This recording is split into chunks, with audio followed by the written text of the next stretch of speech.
Chapter 7. I drop a little man on his head. Honestly, Carter is so thick sometimes I can't believe we're related. I mean, when someone says, "I forbid it," that's a good sign that it's worth doing. I made for the library straight away. "Hold on," Carter cried. "You can't just—" "Brother dear," I said. "Did your soul leave your body again while Amos was talking, or did you actually hear him? Egyptian gods, real. Red Lord, bad. Red Lord's birthday, very soon, very bad. Life, House of Life, fussy old magicians who hate our family because Dad was a bit of a rebel, whom, by the way, you could take a lesson from. Which leaves us, just us, with Dad missing, an evil god about to destroy the world, and an uncle who just jumped off a building, and I can't actually blame him." I took a breath. "Yes, Carter, I do have to breathe occasionally." "Am I missing something?" "Oh, yes.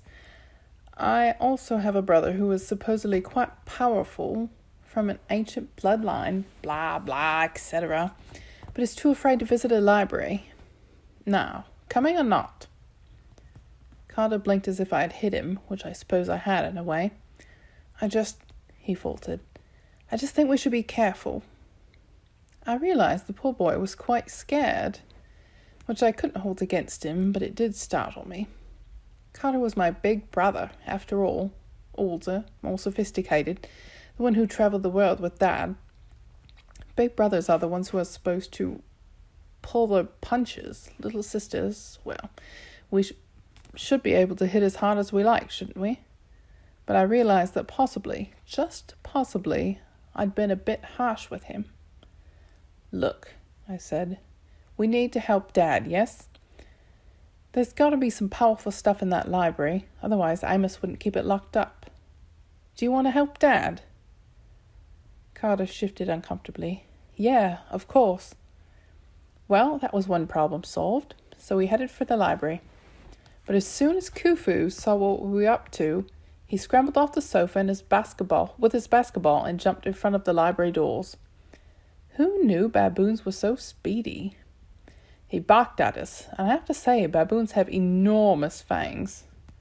And they're not any prettier when they've been chewing up exotic pink birds. Carter tried to reason with him. "Khufu, we're not going to steal anything. We just want—" "Ah!" Khufu dribbled his basketball angrily. "Carter," I said, "you're not helping. Look here, Khufu. I have—" Ta-da! I held up a little box of yellow Cheerios I'd taken from the buffet table. "Cheerios! Ends with an O. Yumsies!" "Ah!" Khufu grunted now, more excited than angry. "Want it?" I coaxed. "Just take it out to the couch and pretend you didn't see us, yes?" I threw the cereal towards the couch, and the baboon lunged for it. He grabbed the box in midair and was so excited he ran straight up the wall and sat on the fireplace mantel, where he began gingerly picking out Cheerios and eating them one at a time. Carter looked at me with grudging admiration. "How did you—" "Some of us think ahead. Now let's open these doors." That was not so easily done. They were made of thick wood, laced with giant steel chains and padlocked. Complete overkill. Carter stepped forward. He tried to raise the doors by lifting his hand, which had been quite impressive the night before, only now accomplished nothing. He shut the chains the old-fashioned way, then yanked on the padlocks. "No good," he said. Ice needles tingled on the back of my neck. It was almost as if someone or something was whispering an idea in my head. "What was that word Amos used at breakfast with the saucer?" "For join?" Carter said. "Hanim, or something. No, the other one, for destroy." Hadi." "But you'd need to know magic in the hieroglyphics, wouldn't you? And even then—" I raised my hand toward the door. I pointed 2 fingers and my thumb, an odd gesture I'd never made before, like a make-believe gun except with the thumb parallel to the ground. "Hadi." Bright gold hieroglyphs burned against the largest padlock, and the doors exploded. Carter hit the floor as the chain shattered and splinters flew all over the great room.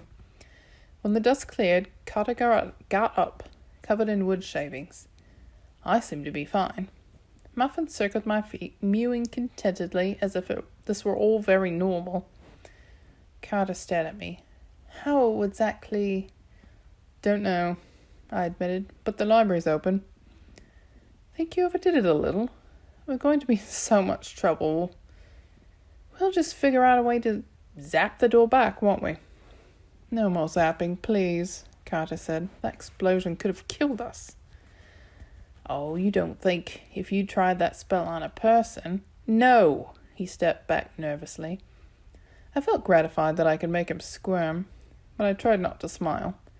Let's just explore the library, shall we? The truth was, I couldn't have hadid anyone. As soon as I stepped forward, I felt so faint that I almost collapsed. Carter caught me as I stumbled. You okay? Fine, I managed, though I didn't feel fine. I'm tired. My stomach rumbled, and famished. You just ate a huge breakfast. It was true, but I felt as if I hadn't eaten food in weeks. Never mind, I told him, I'll manage. Carter studied me skeptically. Those hieroglyphs you created were golden. Dad and Amos both used blue. Why? Maybe everyone has his own colour, I suggested. Maybe you'll get hot pink. Very funny. Come on, pink wizard, I said. Inside we go. The library was so amazing, I almost forgot my dizziness. It was bigger than I had imagined. A round chamber sunk deep into solid rock, like a giant well. This didn't make sense, as the mansion was sitting on top of a warehouse. But then again, nothing else about the place was exactly normal. From the platform where we stood, a staircase descended 3 stories to the bottom floor. The walls, floor, and dome ceiling were all decorated with multicolored pictures of people, gods, and monsters. I'd seen such illustrations in Dad's books. Yes, all right, sometimes when I was in the Piccadilly bookshop, I'd wander into the Egypt section and sneak a look at Dad's books, just to feel some connection to him, not because I wanted to read them. But the pictures in the books had always been faded and smudged. These in the library looked newly painted, making the entire room a work of art. It's beautiful, I said. A blue starry sky glittered on the ceiling, but it wasn't a solid field of blue. Rather, the sky was painted in a strange, swirling pattern. I realized it was shaped like a woman. She lay curled on her side, her body, arms and legs dark blue and dotted with stars. Below, the library floor was done in a similar way, the green and brown earth shaped like a man's body, dotted with forests and hills and cities. A river snaked across his chest. The library had no books, not even bookshelves. Instead, the walls were honeycombed with round cubby holes, each one holding a sort of plastic cylinder. At each of the 4 compass points, a ceramic statue stood on a pedestal. The statues were half-size humans wearing kilts and sandals, with glossy black, wedge-shaped haircuts and black eyeliner around their eyes. Carter says the eyeliner stuff is called kohl, as if it matters. At any rate, one statue held a stylus and scroll, another held a box, another held a short, hooked staff, the last was empty-handed. Sadie, Carter pointed to the center of the room, sitting on a long stone table was Dad's work bag. Carter started up the stairs, but I grabbed his arm. Hang on, what about traps? He frowned. Traps? Didn't Egyptian tombs have traps? Well, sometimes. But this isn't a tomb. Besides, more often they had curses, like the burning curse, the donkey curse. Oh, lovely. That sounds so much better. He trotted down the steps, which made me feel quite ridiculous, as I'm usually the one to forge ahead. But I supposed if someone had to get cursed with a burning skin rash or attacked by a magical donkey, it was better Carter than me. We made it to the middle of the room with no excitement. Carter opened the bag. Still no traps or curses. I brought out the strange box Dad had used in the British Museum. It was made of wood and about the right size to hold a loaf of French bread. The lid was decorated much like the library, with gods and monsters and sideways walking people. How did the Egyptians move like that? I wondered. All sideways with their arms and legs out. It seems quite silly. Carter gave me one of his "God, you're stupid" looks. They didn't walk like that in real life, Sadie. Well, why are they painted like that then? I thought paintings were like magic. If you painted yourself, you had to show all your arms and legs, otherwise, in the afterlife, you might be reborn without all your pieces. Then why the sideways faces? They never look straight at you. Doesn't that mean they'll lose the other side of their face? Carter hesitated. I think they were afraid the picture would be too human if it were looking right at you. It might try to become you. So is there anything they weren't afraid of? Little sisters, Carter said. If they talked too much, the Egyptians threw them to the crocodiles. He had me for a second. I wasn't used to him displaying a sense of humor. Then I punched him. Just open the bloody box. The first thing he pulled out was a lump of white gunk.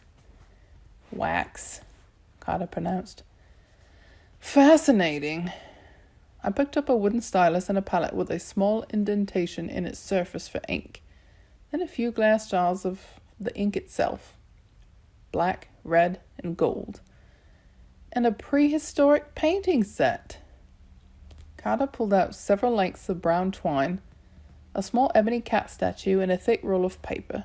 No, not paper. Papyrus. I remember Dad explaining how the Egyptians made it from a river plant because they never invented paper. The stuff was so thick and rough, it made me wonder if the poor Egyptians had to use toilet papyrus. If so, no wonder they walked sideways. Finally, I pulled out a wax figurine. Ew, I said. He was a tiny man, crudely fashioned, as if the maker had been in a hurry. His arms were crossed over his chest, his mouth was open, and his legs were cut off at the knees. A lock of human hair was wrapped around his waist. Muffin jumped on the table and sniffed the little man. She seemed to think him quite interesting. There's nothing here, Carter said. What do you want? I asked. We've got wax, some toilet papyrus, an ugly statue. Something to explain what happened to Dad. How do we get him back? Who was that fiery man he summoned? I held up the wax man. You heard him, warty little troll. Tell us what you know. I was just messing about. But the wax man became soft and warm like flesh. He said, I answer the call. I screamed and dropped him on his tiny head. Well, can you blame me? Ow, he said. Muffin came over to have a sniff, and the little man started cursing in another language, probably ancient Egyptian. When that didn't work, he screeched in English, Go away, I'm not a mouse. I scooped up Muffin and put her on the floor. Carter's face had gone as soft and waxy as the little man's. What are you? He asked. I'm a shabti, of course. The little figurine rubbed his dented head. He still looked quite lumpish, only now he was a living lump. Master calls me Doughboy, though I find the name insulting. You may call me Supreme Force who crushes his enemies. All right, Doughboy, I said. He scowled at me. I think that was hard to tell with his mashed up face. You weren't supposed to trigger me, only the master does that. The master meaning Dad, I guessed. Julius Cain. That's him, Doughboy grumbled. Are we done yet? Have I fulfilled my service? Carter stared at me blankly, but I thought I was beginning to understand. So, Doughboy, I told the lump, you were triggered when I picked you up and gave you a direct order. Tell us what you know. Is that correct? Doughboy crossed his stubby arms. You're just toying with me now. Of course that's correct. Only the master is supposed to be able to trigger me, by the way. I don't know how you did it, but he'll blast you in 2 pieces when he finds out. Carter cleared his throat. Doughboy, the master is our dad, and he's missing. He's been magically sent away somehow, and we need your help. Master is gone? Doughboy smiled so widely, I thought his wax face would split open. Free at last! See you, suckers! He lunged for the end of the table, but forgot he had no feet. He landed on his face, then began crawling towards the edge, dragging himself with his hands. Free! Free! He fell off the table and onto the floor with a thud, but that didn't seem to discourage him. Free! Free! He made it another 2 centimeters before I picked him up and threw him into Dad's magic box. Doughboy tried to get out, but the box was just tall enough that he couldn't reach the rim. I wondered if it had been designed that way. Trapped! He wailed. Trapped! Oh, shut up, I told him. I'm the mistress now, and you'll answer my questions. Carter raised his eyebrow. How come you get to be in charge? Because I was smart enough to activate him. You were just joking around. I ignore my brother, which is one of my many talents. Now, Doughboy, first off, what's a Shabti? Will you let me out of the box if I tell you? You have to tell me, I pointed out, and no, I won't. He sighed. Shabti means answerer, as even the stupidest slave could tell you. Carter snapped his fingers. I remember now. The Egyptians made models out of wax or clay, servants to do every kind of job they can imagine in the afterlife. They were supposed to come to life when their master called, so the deceased person could, kick back and relax and let the Shabti do all this work for eternity. First, Doughboy snipped, that is typical of humans, lazing around while we do all the work.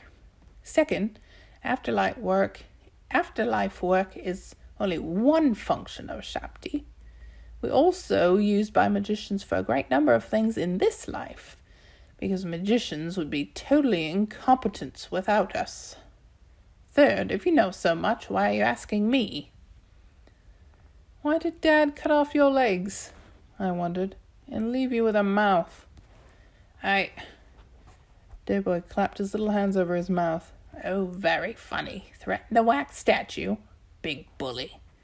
He cut off my legs so I wouldn't run away or come to life in perfect form and try to kill him, naturally. Magicians are very mean. They maim statues to control them. They're afraid of us. Would you come to life and try to kill him had he made you perfectly? Probably, Doughboy admitted. Are we done? Not by half, I said. What happened to our dad? Doughboy shrugged. How should I know? But I see his wand and his staff aren't in the box. No, Carter said. The staff, the thing that turned into a snake, it got incarcerated. And the wand, is that the boomerang thing? The boomerang thing?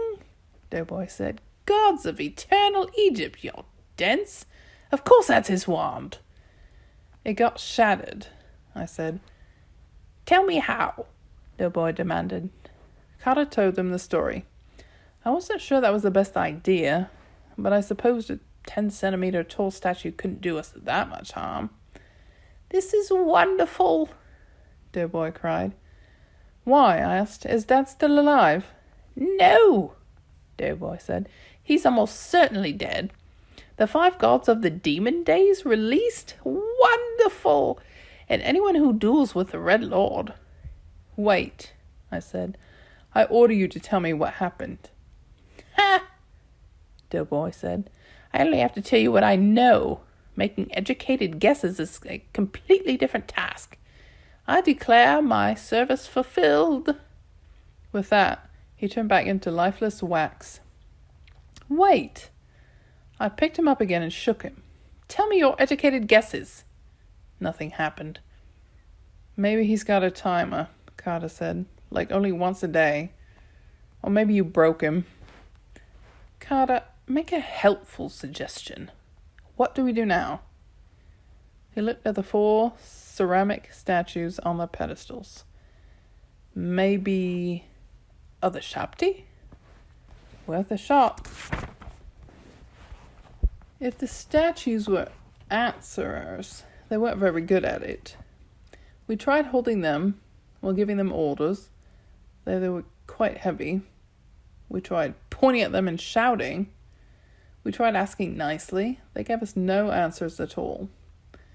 I grew so frustrated I wanted to hadi them into a million pieces. But I was still so hungry and tired. I had the feeling that spell would not be good for my health. Finally, we decided to check the cubby holes around the walls. The plastic cylinders were the kind you might find at a drive-through bank. The kind that shoot up and down the tubes. Inside each case was a papyrus scroll. Some looked new. Some looked thousands of years old. Each canister was labelled in hieroglyphs and, fortunately, in English. The Book of the Heavenly Cow, Carter read on one. What kind of name is that? What have you got, the Heavenly Badger? No, I said, the Book of Slaying Apophis. Muffin meowed in the corner. When I looked over, her tail was puffed up. What's wrong with her? I asked. Apophis was a giant snake monster, Carter muttered. He was bad news. Muffin turned and raced up the stairs, back to the great room. Cats. No accounting for them. Carter opened another scroll. Sadie, look at this. He'd found a papyrus that was quite long, and most of the text on it seemed to be lines of hieroglyphs. Can you read any of this? Carter asked. I frowned at the writing, and the odd thing was, I couldn't read it, except for one line at the top. Only that bit where the title should be. It says, Blood of the Great House. What does that mean?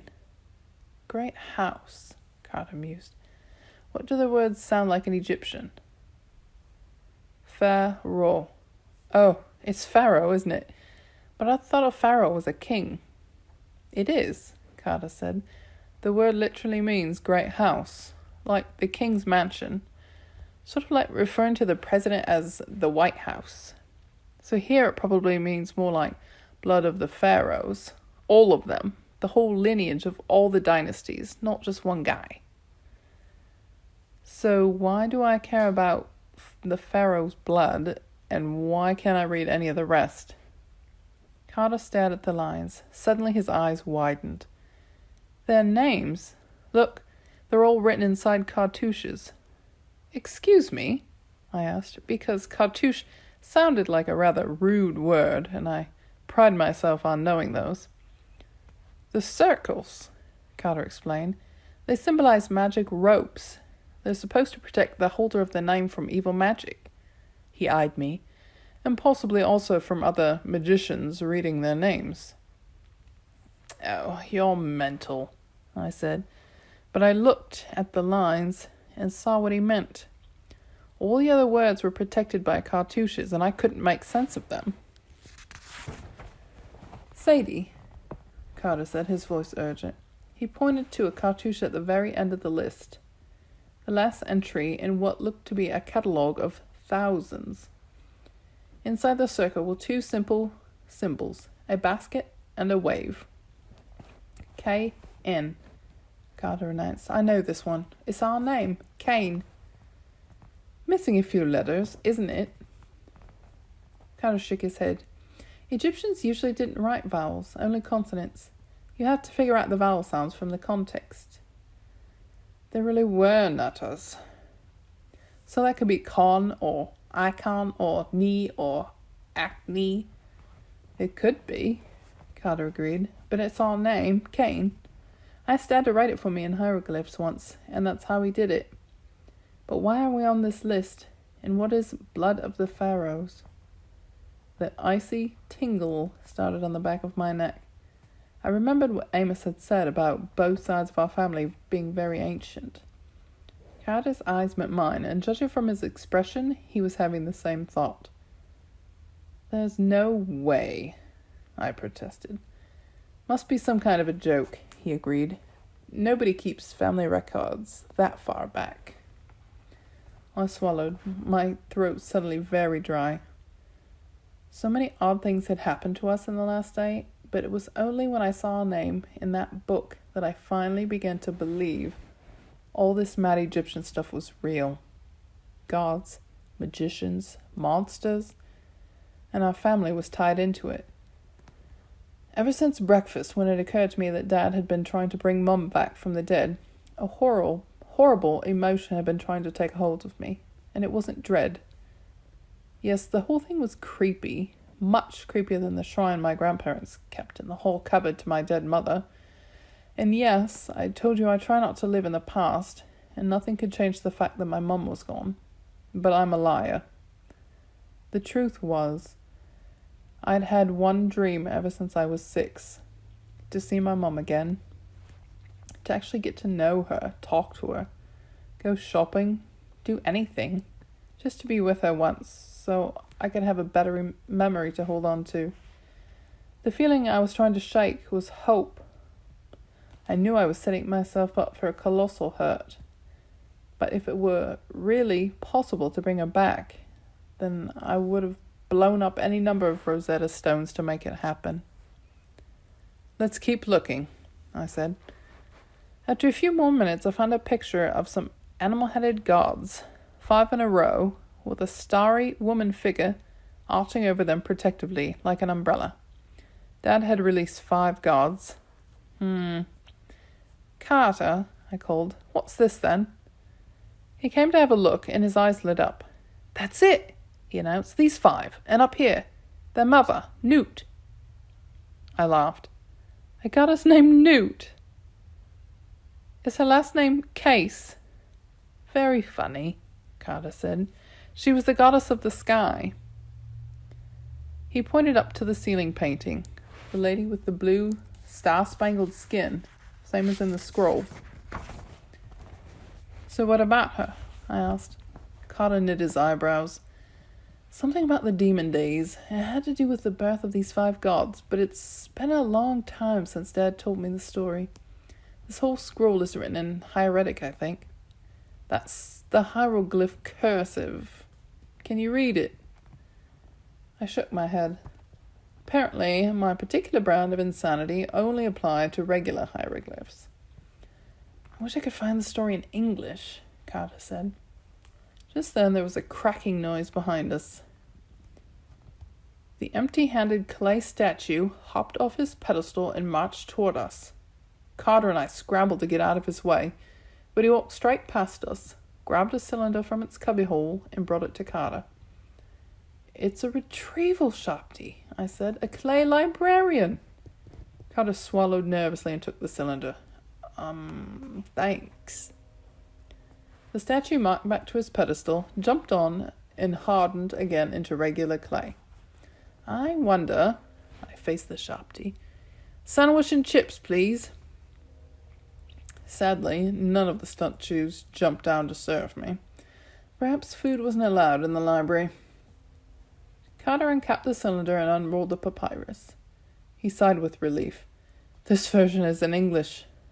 As he scanned the text, his frown got deeper.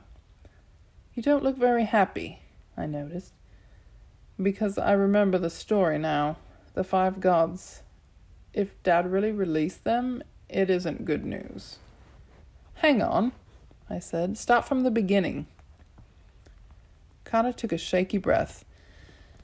"Okay, so the sky goddess, Newt, was married to the earth god, Geb. That would be this chap on the floor." I tapped my foot on the big green man with the river and hills and forest all over his body. "Right," Carter said. "Anyway, Geb and Newt wanted to have kids, but the king of the gods, Ra, he was the sun god, heard this bad prophecy that a child of Newt..." "Child of Newt," I snickered. "Sorry, go on." "A child of Geb and Newt would one day replace Ra as king. So when Ra learned that Newt was pregnant, Ra freaked out. He forbade Newt to give birth to her children on any day or night of the year. I crossed my arms. So what, she had to stay pregnant forever? That's awfully mean. Carter shook his head. Newt figured out a way. She set up a game of dice with the moon god, Khans. Every time Khans lost, he had to give Newt some of his moonlight.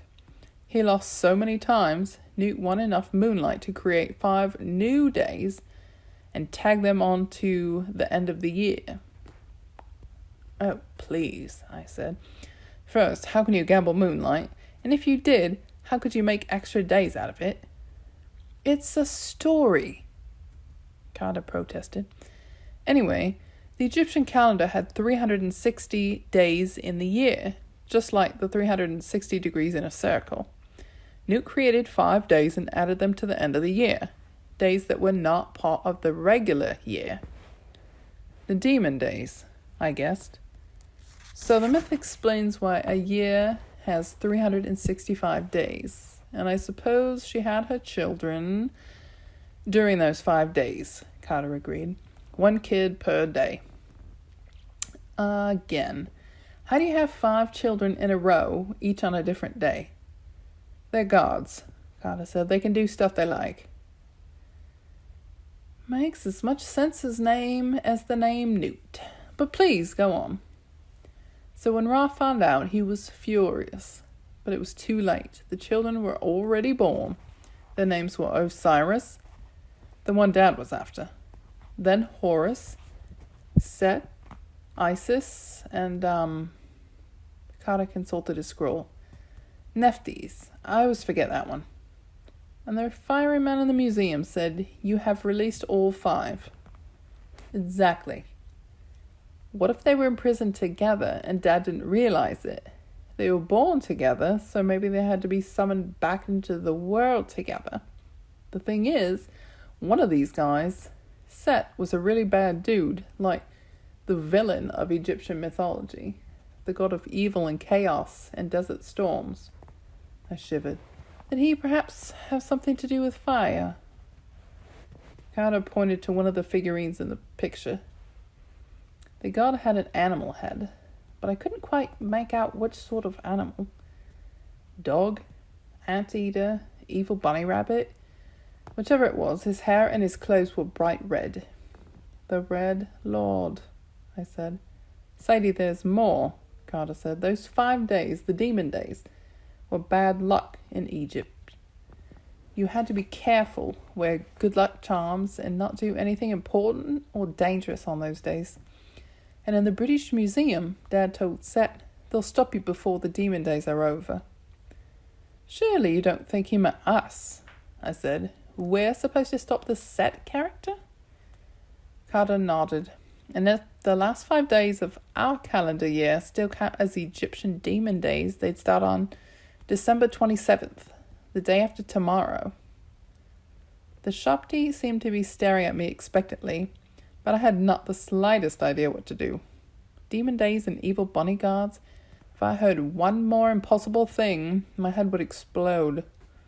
And the worst of it, the little insistent voice in the back of my head saying, it's not impossible. To save Dad, we must defeat Set. As if that had been on my to-do list for Christmas. See Dad? Check. Develop strange powers? Check. Defeat an evil god of chaos? Check. The whole idea was mad.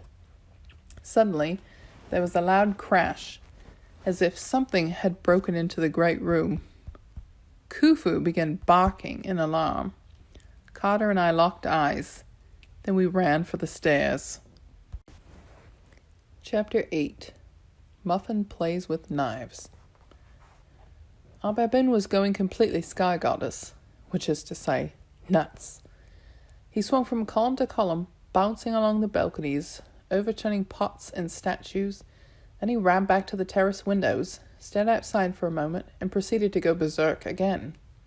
Muffin was also at the window. She crouched on all fours, with her tail twitching as if she was stalking a bird. Perhaps it's just a passing flamingo, I suggested hopefully, but I'm not sure Carter could hear me over the screaming baboon. We ran to the glass doors. At first I didn't see any problem. Then water exploded from the pool and my heart nearly jumped out of my chest. 2 enormous, but definitely not flamingos, were thrashing about with our crocodile, Philip of Macedonia. I couldn't make out what they were, only that they were fighting Philip 2 against 1. They disappeared under the boiling water, and Khufu ran screaming through the great room again, bonking himself on the head with an empty Cheerios box, which I must say was not particularly helpful. Long necks, Carter said incredulously. Sadie, did you see those things? I couldn't find an answer. Then one of the creatures was thrown out of the pool. It slammed into the doors right in front of us, and I jumped back in alarm. On the other side of the glass was the most terrifying animal I'd ever seen.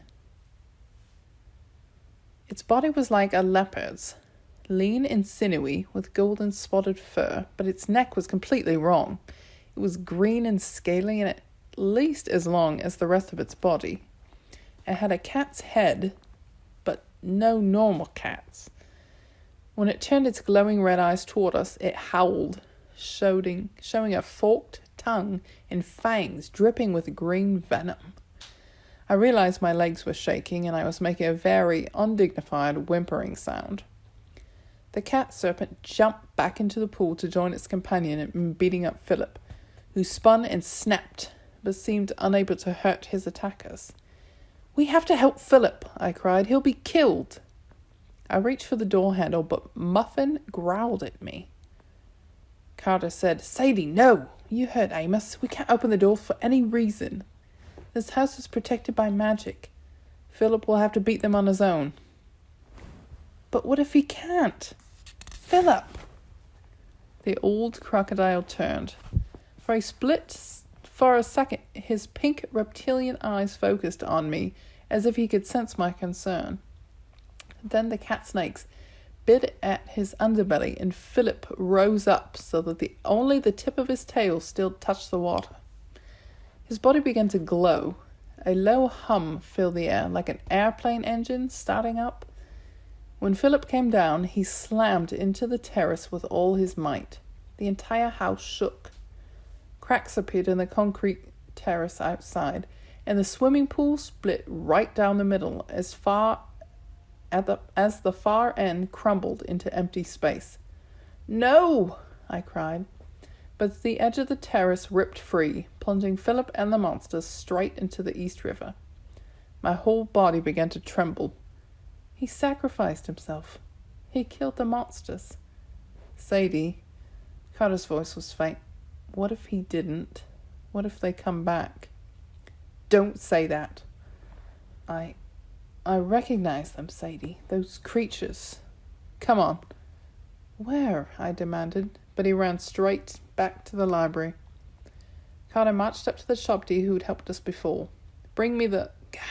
what's it called? What? I asked. Something Dad showed me. It's a big stone plate something. Had a picture of the first pharaoh, the guy who united Upper and Lower Egypt into one kingdom. His name... His eyes lit up. Nama! Bring me the Nama plate. Nothing happened. No, Carter decided. Not a plate. It was one of those things that hold paint. A palette. Bring me the Nama palette. The empty-handed shopty didn't move, but across the room, the statue with the little hook came to life. He jumped off his pedestal and disappeared into a cloud of dust. A heartbeat later, he reappeared on the table. At his feet was a wedge of flat grey stone shaped like a shield and about as long as my forearm. No, Carter protested. I meant a picture of it. Oh, great. I think this is a real artifact. The shopty must have stolen it from the Cairo Museum. We've got to return. Hang on, I said. We might as well have a look. The surface of the stone was carved with the picture of a man smashing another man in the face with what looked like a spoon. That's Nama with the spoon, I guessed, angry because the other bloke stole his breakfast cereal. Carter shook his head. He's conquering his enemies and uniting Egypt. See his hat? That's the crown of Lower Egypt, before the 2 countries united. The bit that looks like a bowling pin? You're impossible, Carter grumbled. He looks like Dad, doesn't he? Sadie, be serious. I am serious. Look at his profile. Carter decided to ignore me. He examined the stone like he was afraid to touch it. I need to see the back, but I don't want to turn it over. We might damage... I grabbed the stone and flipped it over. Sadie, you could have broken it. That's what men's spells are for, yes? We examined the back of the stone, and I had to admit I was impressed by Carter's memory. 2 cat-snake monsters stood in the center of the pallet, their necks intertwined. On either side, Egyptian men with ropes were trying to capture the creatures. They're called serpopods. Serpopods, Carter said. Serpent leopards. Fascinating, I said, but what are serpopods? No one knows exactly. Dad thought they were creatures of chaos. Very bad news. And they've been around forever. This stone is one of the oldest artifacts from Egypt. Those pictures were carved 5,000 years ago. So why are 5,000-year-old monsters attacking our house? Last night, in Phoenix, the fiery man ordered his servant to capture us. He said to send the long necks first. I had a metallic taste in my mouth, and I wish I hadn't chewed my last piece of gum. Well, good thing they're at the bottom of the East River. Just then, Khufu rushed into the library, screaming and slapping his head. Suppose I shouldn't have said that, I muttered. Carter told the shopkeeper to return the Nama pallet, and both statue and stone disappeared. Then we followed the baboon upstairs. The serpopods were back, their fur wet and slimy from the river, and they weren't happy. They prowled the broken ledge of the terrace, their snake necks whipping around as they sniffed the doors, looking for a way in. They spit poison that steamed and bubbled on the glass. Their forked tongues darted in and out. Ah, ah! Khufu picked up Muffin, who was sitting on the sofa, and offered me the cat. I don't really think that will help, I told him. Ah! Khufu insisted. Neither Muffin nor cat ended in O, so I guess Khufu was not trying to offer me a snack. But I didn't know what he was on about. I took the cat just to shut him up. Meow. Muffin looked up at me. It'll be all right, I promised, trying not to sound scared out of my mind. The house is protected by magic. Sadie, Carter said, they found something. The serpopods had converged at the left-hand door and were intently sniffing the handle. Isn't it locked? I asked. Both monsters smashed their ugly faces against the glass. The door shuddered. Blue hieroglyphs glowed along the door frame, but the light was faint. I don't like this, Carter muttered. I prayed that the monsters would give up, or that perhaps Philip of Macedonia would climb back to the terrace. Do crocodiles climb? And renew the fight. Instead, the monsters smashed their heads against the glass again. This time, a web of cracks appeared. The blue hieroglyphs flickered and died. Ah! Khufu screamed. He waved his hand vaguely at the cat. Maybe if I try the Hadi spell, I said. Carter shook his head. You must find it after you blew up those doors. I don't want you passing out, or worse. Carter once again surprised me. He tugged a strange sword from one of Amos's wall displays. The blade had an odd crescent moon curve and looked horribly impractical. You can't be serious, I said. Unless you've got a better idea, he stammered, his face beading with perspiration. It's me, you, and the baboon against those things. I'm sure Carter was trying to be brave in his own extremely unbrave way, but he was shaky worse than I was. If anyone was going to pass out, I feared it would be him, and I didn't fancy him doing that while holding this sharp object. Then the serpopods struck a third time, and the door shattered. We backed up to the foot of Thoth's statue as the creature stalked into the great room. Khufu threw his basketball, which bounced harmlessly off the first monster's head. Then he launched himself at the serpopod. "Khufu, don't!" Carter yelled, but the baboon sank his fangs into the monster's neck. The serpapod slashed around, trying to bite him. Khufu leapt off, but the monster was quick. It used its head like a bat and smacked poor Khufu in midair, sending him straight through the shattered door, over the broken terrace, and into the void. I wanted to sob, but there wasn't time. The serpapods came toward us. We could outrun them. Carter raised his sword. I pointed my hand at the first monster and tried to speak the Hadi spell, but my voice stuck in my throat. "Meow," Muffin said, more insistently. Why was the cat still nestled in my arm and not running away in terror? Then I remembered something Amos had said. Muffin will protect you. Was that what Khufu had been trying to remind me? It seemed impossible, but I stammered, "Muffin, I order you to protect us." I tossed her to the floor. Just for a moment, the silver pendant on her collar seemed to gleam. Then the cat arched her back leisurely, sat down, and began licking her front paw. Well, really, what was I expecting? Heroics? The two red-eyed monsters bared their fangs. They raised their heads and prepared to strike, and an explosion of dry air blasted through the room. It was so powerful, it knocked Carter and me to the floor. The serpapods stumbled and backed away. I staggered to my feet and realized that at the center of the blast had been Muffin. My cat was no longer there. In her place was a woman, small and lithe like a gymnast.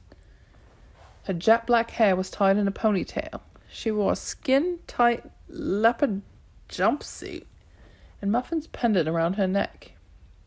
She turned and grinned at me, and her eyes were still Muffin's, yellow and black feline pupils.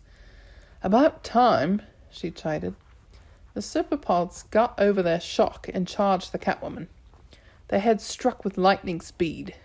They should have ripped her in two, but the cat lady leaped straight up, flipping 3 times, and landed above them, perched on the mantel. She flexed her wrist, and 2 enormous knives shot out from her sleeves into her hands. "Ah, fun!" The monsters charged. She launched herself between them, dancing and dodging with incredible grace, letting them lash at her futilely while she threaded their necks together. When she stepped away, the serpapods were hopelessly intertwined. The more they struggled, the tighter the knots became. They trampled back and forth, knocking over furniture and roaring in frustration. "Poor things," the Catwoman purred. "Let me help." Her knives flashed, and the 2 monsters' heads thudded to the floor at her feet. Their bodies collapsed and dissolved into enormous piles of sand. "So much for my playthings," the woman said sadly. "From sand they come, and to sand they return." She turned toward us, and the knives shot back up into her sleeves. "Carter, Sadie, we should leave. Worse will be coming." Carter made a choking sound. "Worse? Who? How? What?" "All in good time." The woman stretched her arms above her head with great satisfaction. "So good to be in human form again. Now, Sadie, can you open us a door through the doo-wop, please?" I blinked. No. I don't know how." The woman narrowed her eyes, clearly disappointed. "Shame. We'll need more power then. An obelisk." "But that's in London," I protested. "We can't." "There's a nearer one in Central Park. I try to avoid Manhattan, but this is an emergency. We'll just pop over and open a portal." "A portal to where?" I demanded. "Who are you, and why are you my cat?" The woman smiled. "For now, we just want a portal out of danger. As for my name, it's not Muffin. Thank you very much. It's Bast," Carter interrupted. "Your pendant. It's the symbol of Bast, goddess of cats. I thought it was just decoration, but that's you, isn't it?" "Very good, Carter," Bast said. "Now come, while we can still make it out of here alive." Chapter 9. We run from 4 guys in skirts. So yeah, our cat was a goddess. What else is new? She didn't give us much time to talk about it.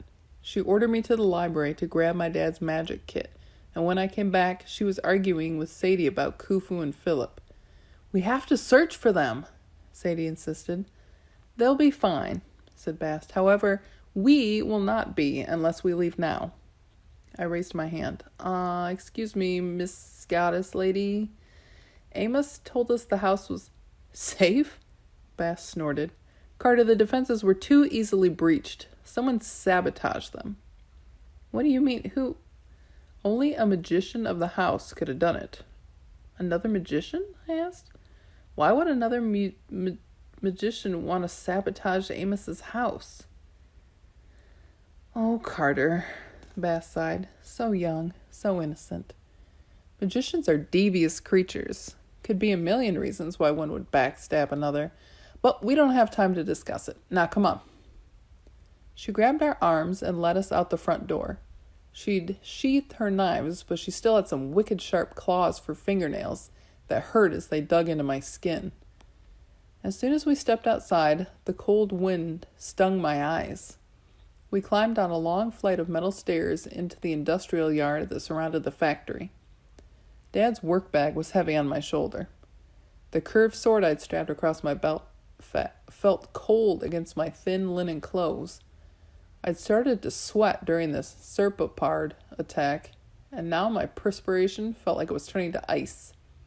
I looked around for more monsters, but the yard seemed abandoned. Old construction equipment lay in rusting heaps. A bulldozer, a crane with a wrecking ball, a couple of cement mixers, piles of sheet metal and stacks of crates made a maze of obstacles between the house and the street a few hundred yards away. We were about halfway across the yard when an old gray tomcat stepped in our path. One of his ears was torn. His left eye was swollen shut. Judging from his scars, he'd spent most of his life fighting. Bast crouched and stared at the cat. He looked up at her calmly. "Thank you," Bast said.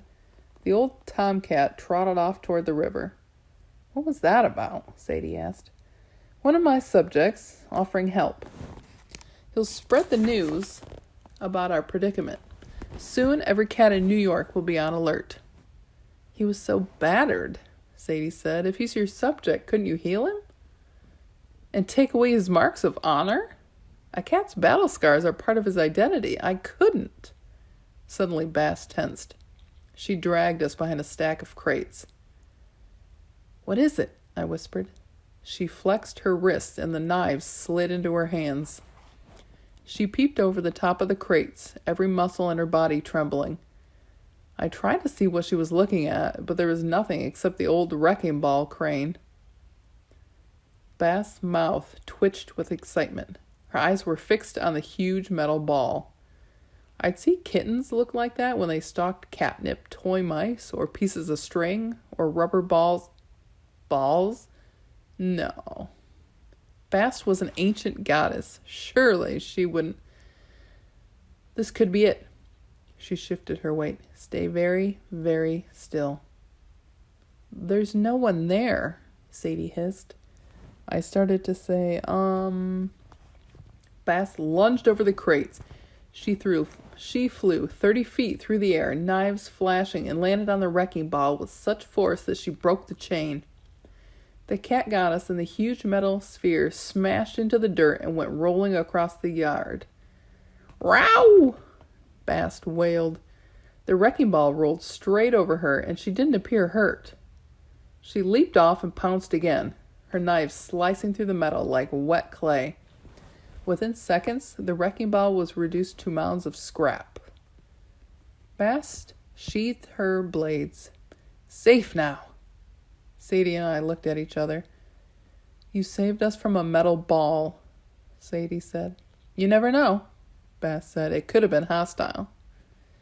Just then a deep boom shook the ground. I looked back at the mansion. Tendrils of blue fire curled from the top windows. "Come on," Bast said. "Our time is up." I thought maybe she'd whisk us off by magic, or at least hail a taxi. Instead, Bast borrowed a silver Lexus convertible. Oh, yes, she purred. I like this one. Come along, children. But this isn't yours, I pointed out. My dear, I'm a cat. Everything I see is mine. She touched the ignition and the keyhole sparked. The engine began to purr. No, Sadie, not like a cat, like an engine. Bast, I said, you can't just... Sadie elbowed me. We'll work out how to return it later, Carter. Right now, we've got an emergency. She pointed back toward the mansion. Blue flames and smoke now billowed from every window. But that wasn't the scary part. Coming down the stairs were 4 men carrying a large box, like an oversized coffin with long handles sticking out at both ends. The box was covered with a black shroud, and it looked big enough for at least 2 bodies. The 4 men wore only kilts and sandals. Their coppery skin glinted in the sun as if made of metal. Oh, that's bad, Bast said. In the car, please. I decided not to ask questions. Sadie beat me to the shotgun seat, so I climbed in back. The 4 metallic guys with the box were racing across the yard, coming straight for us at an unbelievable speed. Before I even had my seatbelt on, Bast hit the gas. We tore through the streets of Brooklyn, weaving insanely through traffic, riding over sidewalks, narrowly missing pedestrians. Bast drove with reflexes that were, well, cat-like. Any human trying to drive so fast would have had a dozen wrecks, but she got us safely to the Williamsburg Bridge. I thought for sure we must have lost our pursuers, but when I looked back, the 4 copper men with the black box were weaving in and out of traffic. They appeared to be jogging at a normal pace, but they passed cars that were doing 50. Their bodies blurred like choppy images in an old movie, as if they were out of sync with the regular stream of time. What are they? I asked. Ashabti? No, carriers. Bast glanced in the rearview mirror. Summoned straight from the Duat. They'll stop at nothing to find their victims. Throw them in the sedan. The what? Sadie interrupted. The large box, Bast said. It's a kind of carriage. The carriers capture you, beat you senseless, throw you in, and carry you back to their master. They never lose their prey, and they never give up. But what do they want us for? Trust me, Bast growled. You don't want to know. I thought about the fiery man last night in Phoenix, how he'd fried one of his servants into a grease spot. I was pretty sure I didn't want to meet him face to face yet. Bast, I said, if you're a goddess, can't you just snap your fingers and disintegrate those guys? Or wave your hand and teleport us away? Wouldn't that be nice? But my power in this house is limited. You mean Muffin? Sadie asked. But you're not a cat anymore. She's still my host, Sadie. My anchor on this side of the Duat, and a very imperfect one. Your call for help allowed me to assume a human shape, but that alone takes a great deal of power. Besides, even when I'm in a powerful host, Set's magic is stronger than mine. Can you please say something I actually understand? I pleaded. Carter, we don't have time for a full discussion on gods and hosts and the limits of magic. We have to get you to safety. Bast floored the accelerator and shot up the middle of the bridge. The 4 carriers with the sedan raced after us, blurring the air as they moved, but no cars swerved to avoid them. No one panicked or even looked at them.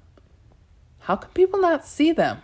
I said. Don't they notice 4 copper men in skirts running up the bridge with a weird black box? Bast shrugged. Cats can hear many sounds you can't. Some animals see things in ultraviolet spectrum that are invisible to humans. Magic is similar. Did you notice the mansion when you first arrived? Well, no. And you are born to magic, Bast said. Imagine how hard it would be for a regular mortal. Born to magic. I remembered what Amos had said about our family being in the house of life for a very long time.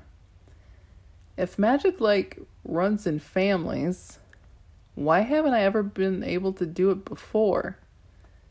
Bast smiled in the mirror. Your sister understands. Sadie's ears turned red. No, I don't. I still can't believe you're a goddess. All these years you've been eating crunchy treats, sleeping on my head? I made a deal with your father, Bast said. He let me remain in the world as long as I assumed a minor form, a normal house cat, so I could protect and watch over you. It was the least I could do after... She stopped abruptly. A horrible thought occurred to me. My stomach fluttered, and it had nothing to do with how fast we were going. After our mom's death, I guessed. Bast stared straight ahead out the windshield. That's it, isn't it? I said. Dad and Mom did some kind of magic ritual at Cleopatra's Needle. Something went wrong. Our mom died and they released you? That's not important right now, Bast said. The point is, I agreed to look after Sadie, and I will. She was hiding something, I was sure of it, but her tone made it clear that the subject was closed. If you gods are so powerful and helpful, I said, why does the House of Life forbid magicians from summoning you? Bast swerved into the fast lane. Magicians are paranoid. Your best hope is to stay with me. We'll get as far away as possible from New York. Then we'll get help and challenge Set. What help? Sadie asked. Bast raised an eyebrow. Why, we'll summon more gods, of course. Chapter 10. Bast Goes Green. Sadie, stop it. Yeah, I'm getting to that part. Sorry. She keeps trying to distract me by setting fire to my... Never mind. Where was I? We barreled off the Williamsburg Bridge into Manhattan and headed north on Clinton Street. They're still following, Sadie warned. Sure enough, the carriers were only a block behind us, weaving around cars and trampling over sidewalk displays of tourist junk. We'll buy some time, Bast growled deep in her throat, a sound so low and powerful it made my teeth buzz. She yanked the wheel and swerved right onto East Houston. I looked back. Just as the carriers turned the corner, a horde of cats materialized all around them. Some jumped from windows, some ran from the sidewalk and alleys, some crawled from the storm drains. All of them converged on the carriers in a wave of fur and claws, climbing up their copper legs, scratching their backs, clinging to their faces, and weighing down the sedan box. The carriers stumbled, dropped the box. They began blindly swatting at the cats. 2 cars swerved to avoid the animals and collided, blocking the entire street, and the carriers went down under the mass of angry felines. We turned onto FDR Drive and the scene disappeared from view. Nice, I admitted. It won't hold them long, Bast said. Now, Central Park. Bast ditched the Lexus at the Metropolitan Museum of Art. We'll run from here, she said. It's just behind the museum. When she said run, she meant it. Sadie and I had to sprint to keep up, and Bast wasn't even breaking a sweat. She didn't stop for little things like hot dog stands or parked cars. Anything under 10 feet tall, she leaped over with ease, leaving us to scramble around the obstacles as best we could. We ran into the park on East Drive. As soon as we turned north, the obelisk loomed above us. A little over 70 feet tall, it looked like an exact copy of the Needle in London. It was tucked away on a grassy hill, so it actually felt isolated, which is hard to achieve in the center of New York. There was no one around except for a couple joggers farther down the path. I could hear the traffic behind us on Fifth Avenue, but even that seemed far away. We stopped at the obelisk's base. Bast sniffed the air as if smelling for trouble. Once I was standing still, I realized just how cold I was. The sun was directly overhead, but the wind ripped right through my borrowed linen clothes. I wish I'd grabbed something warmer, I muttered. A wool coat would be nice. No, it wouldn't, Bast said, scanning the horizon. You're dressed for magic. Sadie shivered. We have to freeze to be magical? Magicians avoid animal products, Bast said absently. Fur, leather, wool, any of that. The residual life aura can interfere with spells. My boots seem all right, Sadie noted. Leather, Bast said with distaste. You may have a higher tolerance, so a bit of leather won't bother your magic. I don't know. Well, linen clothing is always best, or cotton, plant material. At any rate, Sadie, I think we're clear for the moment. There's a window of auspicious time starting right now at 11:30, but it won't last long. Get started. Sadie blinked. Me? Why me? You're the goddess. I'm not good at portals, Bast said. Cats are protectors. Just control your emotions. Panic or fear will kill a spell. We have to get out of here before Set summons the other gods to his cause. I frowned. You mean Set's got, other evil gods on speed dial? Bast glanced nervously towards the trees. Evil and good may not be the best way to think of it, Carter. As a magician, you must think about chaos and order. Those are the two forces that control the universe. Set is all about chaos. But what about the other gods Dad released? I persisted. Aren't they good guys? Osiris, Isis, Horus, Nephthys? Where are they? Bast fixed her eyes on me. That's a good question, Carter. A Siamese cat broke through the bushes and ran up to Bast. They looked at each other for a moment. Then the Siamese dashed away. The carriers are close, Bast announced, and something else. Something much stronger, closing in from the east. I think the carrier's master has grown impatient. My heart did a flip. Set is coming? No, Bast said. Perhaps a minion or an ally. My cats are having trouble describing what they're seeing, and I don't want to find out. Sadie, now is the time. Now concentrate on opening a gateway to the Duat. I'll keep off the attackers. Combat magic is my specialty. Like what you did in the mansion? I asked. Bast showed her pointed teeth. No, that was just combat. The woods rustled and the carriers emerged. Their sedan chair's shroud had been shredded by cat claws. The carriers themselves were scratched and dented. One walked with a limp, his leg bent backward at the knee. Another had a car fender wrapped around his neck. The four metal men carefully set down their sedan chair. They looked at us and drew golden metal clubs from their belts. Sadie, get to work, Bast ordered. Carter, you're welcome to help me. The cat goddess unsheathed her knives. Her body began to glow with a green hue.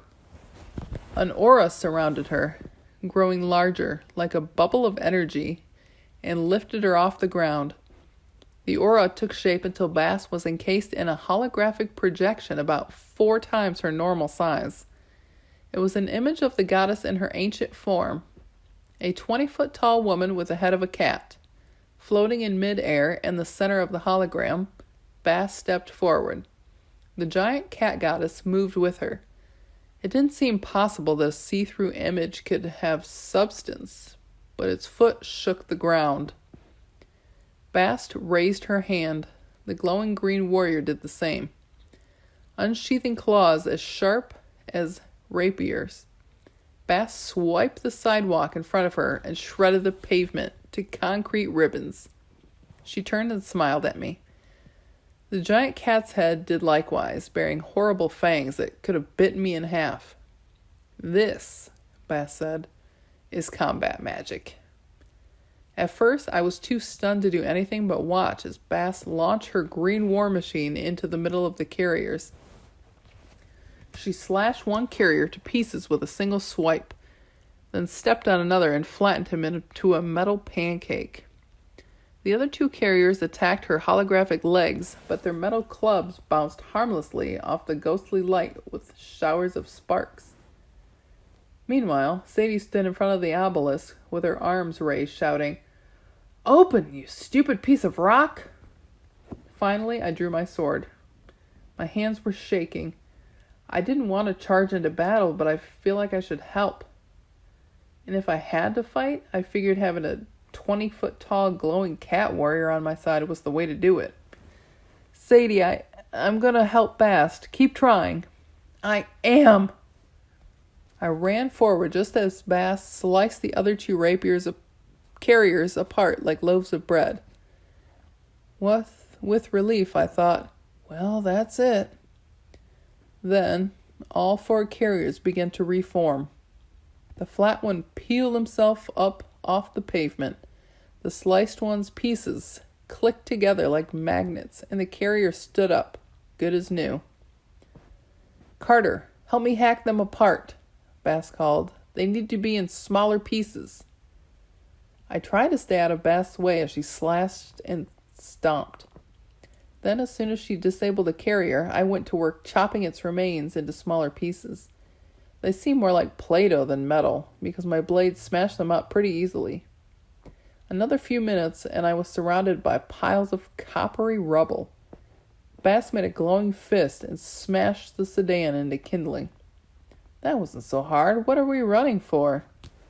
Inside her glowing shell, Bast's face was coated with sweat. It hadn't occurred to me that a goddess could get tired, but her magic avatar must have taken a lot of effort. We're not safe yet, she warned. Sadie, how's it coming? It's not, Sadie complained. Isn't there another way? Before Bast answered, the bushes rustled with a new sound, like rain, except more slithery. A chill ran up my back. What is that? No, Bast murmured. It can't be. Not her. Then the bushes exploded. 1,000 brown, creepy crawlies poured from the woods in a carpet of grossness, all pinchers and stinging tails. I wanted to yell, "Scorpions!" but my voice wouldn't work. My legs started trembling. I hate scorpions. They're everywhere in Egypt. Many times I'd found them in my hotel bed or shower. Once I even found one in my sock. Sadie, Bast called urgently. Nothing, Sadie moaned. The scorpions kept coming, thousands upon thousands. Out of the woods, a woman appeared, walking fearlessly through the middle of the arachnids. She wore brown robes with gold jewelry glinting around her arms, her neck and arms. Her long black hair was cut ancient Egyptian style, with a strange crown on top. Then I realized it wasn't a crown. She had a live, supersized scorpion nesting on her head. Millions of the little nasties swirled around her like she was the center of their storm. Serket, Bast growled. The scorpion goddess, I guessed. Maybe that should have terrified me, but I was already pretty much at my maximum. Can you take her? Bast's expression didn't reassure me. Carter, Sadie, she said, this is going to get ugly. Get to the museum. Find the temple. It may protect you. What temple? I asked. And what about you? Sadie added. I'll be fine. I'll catch up. But when Bast looked at me, I could tell she wasn't sure. She was just buying us time. Go, she ordered. She turned her giant green cat warrior to face the mass of scorpions. Embarrassing truth? In the face of those scorpions, I didn't even pretend to be brave. I grabbed Sadie's arm and we ran. Chapter 11. We meet the human flamethrower. Right, I'm taking the microphone. There is no chance Carter would tell you this part properly, as it's about Zia. Shut up, Carter, you know it's true. Oh, who was Zia? Sorry, getting ahead of myself. We raced to the center of the entrance to the museum, and I had no idea why, except that a giant glowing catwoman had told us to. Now, you must realize I was already devastated by everything that had happened. First, I lost my father. Second, my loving grandparents had kicked me out of their flat. And then I discovered I was apparently blood of the pharaohs, born to a magical family and all sorts of rubbish that sounded quite impressive, but only brought me loads of trouble. And as soon as I'd found a new home, a mansion with proper breakfast and friendly pets and quite a nice room for me, by the way, Uncle Amos disappeared. A lovely new crocodile and baboon friends were tossed in a river, and the mansion was set on fire. And if that wasn't enough, my faithful cat Muffin had decided to engage in a hopeless battle with a swarm of scorpions. Do you call a swarm for scorpions? A herd? A gaggle? Oh, never mind. The point is, I couldn't believe I'd been asked to open a magic doorway when I clearly had no such skill, and now my brother was dragging me away. I felt like an utter failure. And no comments from you, Carter. As I recall, you weren't much help at the time either. We can't just leave Bast, I shouted. Look! Carter kept running, dragging me along, but I could see quite clearly what was happening back at the obelisk. A mass of scorpions had crawled up Bast's glowing green legs and were wriggling into the hologram like it was gelatin. Bast smashed hundreds of them with her feet and fists, but there were simply too many. Soon they were up to her wrist, and her ghostly shell began to flicker. Meanwhile, the brown-robed goddess advanced slowly, and I had a feeling she would be worse than any number of scorpions. Carter pulled me through a row of bushes, and I lost sight of Bast. We burst onto Fifth Avenue, which seemed ridiculously normal after the magic battle. We ran down the sidewalk, shoved through a knot of pedestrians, and climbed the steps to the Met. A banner above the entrance announced some sort of special Christmas event, which I suppose is why the museum was open on a holiday, but I didn't bother reading the details. We pushed straight inside. What did it look like? Well, it was a museum, huge entry halls, lots of columns, and so on. I can't claim I spend much time admiring the decor.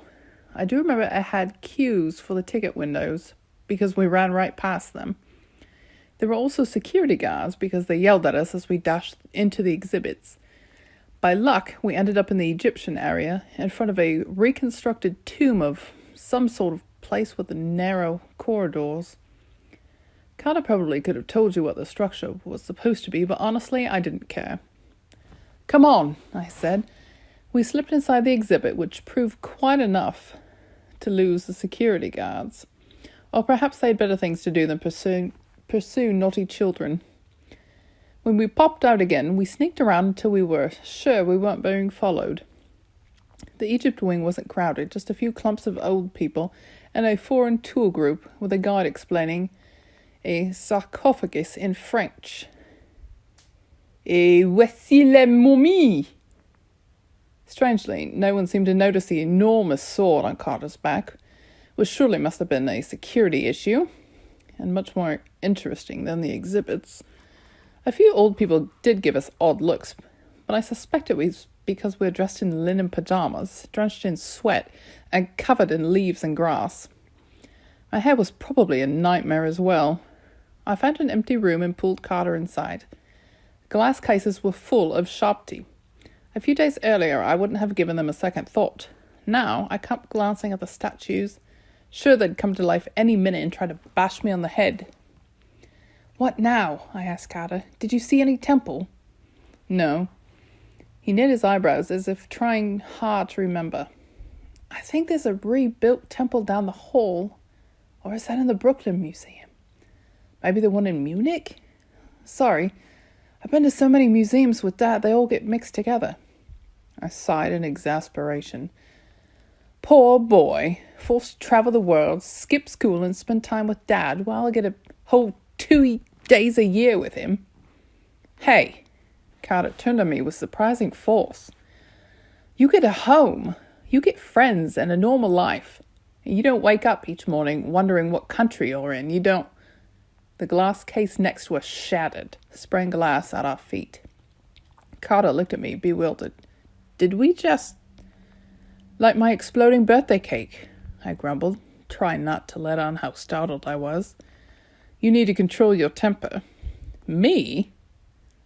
Alarms began to blare. Red lights pulsed through the corridor.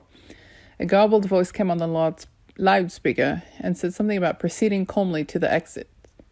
The French tour group ran past us screaming in panic, followed by a crowd of remarkably fast old people with walkers and canes. Let's finish arguing later, shall we? I told Carter. Come on. We ran down another corridor, and the sirens died as suddenly as they started. The blood-red lights kept pulsing in eerie silence. Then I heard it. The slithering, clacking sounds of scorpions. What about Bast? My voice choked up. Is she... Don't think about it, Carter said, though, judging from his face, that's exactly what he was thinking about. Keep moving. Soon we were hopelessly lost. As far as I could tell, the Egyptian part of the museum was designed to be as confusing as possible, with dead ends and halls that doubled back on themselves. We passed hieroglyphic scrolls, gold jewelry, sarcophagi, statue of pharaohs, and huge chunks of limestone. Why would someone display a rock? Aren't there enough of those in the world? We saw no one, but the slithering sound grew louder no matter which way we ran. Finally, I rounded a corner and smacked straight into someone. I yelped and scrambled backwards, only to stumble into Carter. We both fell on our bums in a most unflattering way. It's a miracle Carter didn't impale himself on his sword. At first I didn't recognize the girl standing in front of us, which seems strange looking back on it. Perhaps she was using some sort of magic aura. Perhaps I just didn't want to believe it was her. She looked a bit taller than me, probably older too, but not by much. Her black hair was trimmed along her jawline and longer in the front so that it swept over her eyes. She had caramel-colored skin and pretty, vaguely Arab features. Her eyes, lined in black coal, Egyptian style, were a strange amber color that was either quite beautiful or a bit scary. I couldn't decide which. She had a backpack on her shoulder and wore sandals and loose-fitting linen clothes like ours. She looked as if she were on her way to martial arts class. God, now that I think of it, we probably look the same way. How embarrassing. I slowly began to realize I'd seen her before. She was the girl with the knife from the British Museum. Before I could say anything, Carter sprang to his feet. He moved in front of me and brandished his sword, as if trying to protect me. Can you believe the nerve? Get back, he stammered. The girl reached into her sleeve and produced a carved white piece of ivory, an Egyptian wand. She flicked it to one side and Carter's sword flew out of his hands and clattered on the floor. Don't embarrass yourself, the girl said sternly. Where is Amos? Carter looked too stunned to speak. The girl turned toward me. Her golden eyes were both beautiful and scary, I decided, and I didn't like her a bit. Well, she demanded. I didn't see why I needed to tell her a bloody thing, but an uncomfortable pressure started building in my chest, like a burp trying to get free. I heard myself say, Amos is gone. He left this morning. And the cat demon? That's my cat, I said. And she's a goddess, not a demon. She saved us from the scorpions. Carter unfroze. He snatched up his sword and pointed it at the girl again. Full credit for persistence, I suppose. Who are you? He demanded. What do you want? My name is Zia Rashid. She tilted her head as if listening. Right on cue, the entire building rumbled. Dust sprinkled from the ceiling, and the slithering sound of scorpions doubled in volume around us. And right now, Zia continued, sounding a bit disappointed, I must save your miserable lives. Let's go. I suppose we could have refused, but our choices seemed to be Zia or the scorpions, so we ran after her. She passed a case full of statues and casually tapped the glass with her wand. Tiny granite pharaohs and limestone gods stirred at her command. They hopped off the pedestals and crashed through the glass. Some wielded weapons, others simply cracked their stone knuckles. They let us pass, but stared down a corridor behind us as if waiting for the enemy. Hurry, Zia told us. These will only buy us time, I guessed. Yes, we've heard that before. You talk too much, Zia said without stopping. I was about to make a withering retort. Honestly, I would have put her in her place quite properly. But just then we emerged into an enormous room and my voice abandoned me. Whoa, Carter said. I couldn't help agreeing with him. The place was extremely whoa. The room was the size of a football stadium. One wall was made completely of glass and looked out on the park. In the middle of the room, on a raised platform, an ancient building had been reconstructed. There was a freestanding stone gateway about 8 meters tall, and behind that, an open courtyard and square structure made of uneven sandstone blocks, carved all over on the outside with images of gods and pharaohs and hieroglyphs. Flanking the building's entrance were 2 columns bathed in eerie light. An Egyptian temple, I guessed. The Temple of Dender, Zia said. Actually, it was built by the Romans when they occupied Egypt, Carter said, like this was delightful information. Augustus commissioned it. Yes, Zia said. Fascinating, I murmured. Would you two like to be left alone with a history textbook? Zia scowled at me. At any rate, the temple was dedicated to Isis, so it will have enough power to open a gate. To summon more gods? I asked. Zia's eyes flashed angrily. Accuse me of that again, and I will cut out your tongue. I meant a gateway to get out of here. I felt completely lost, but I was getting used to that.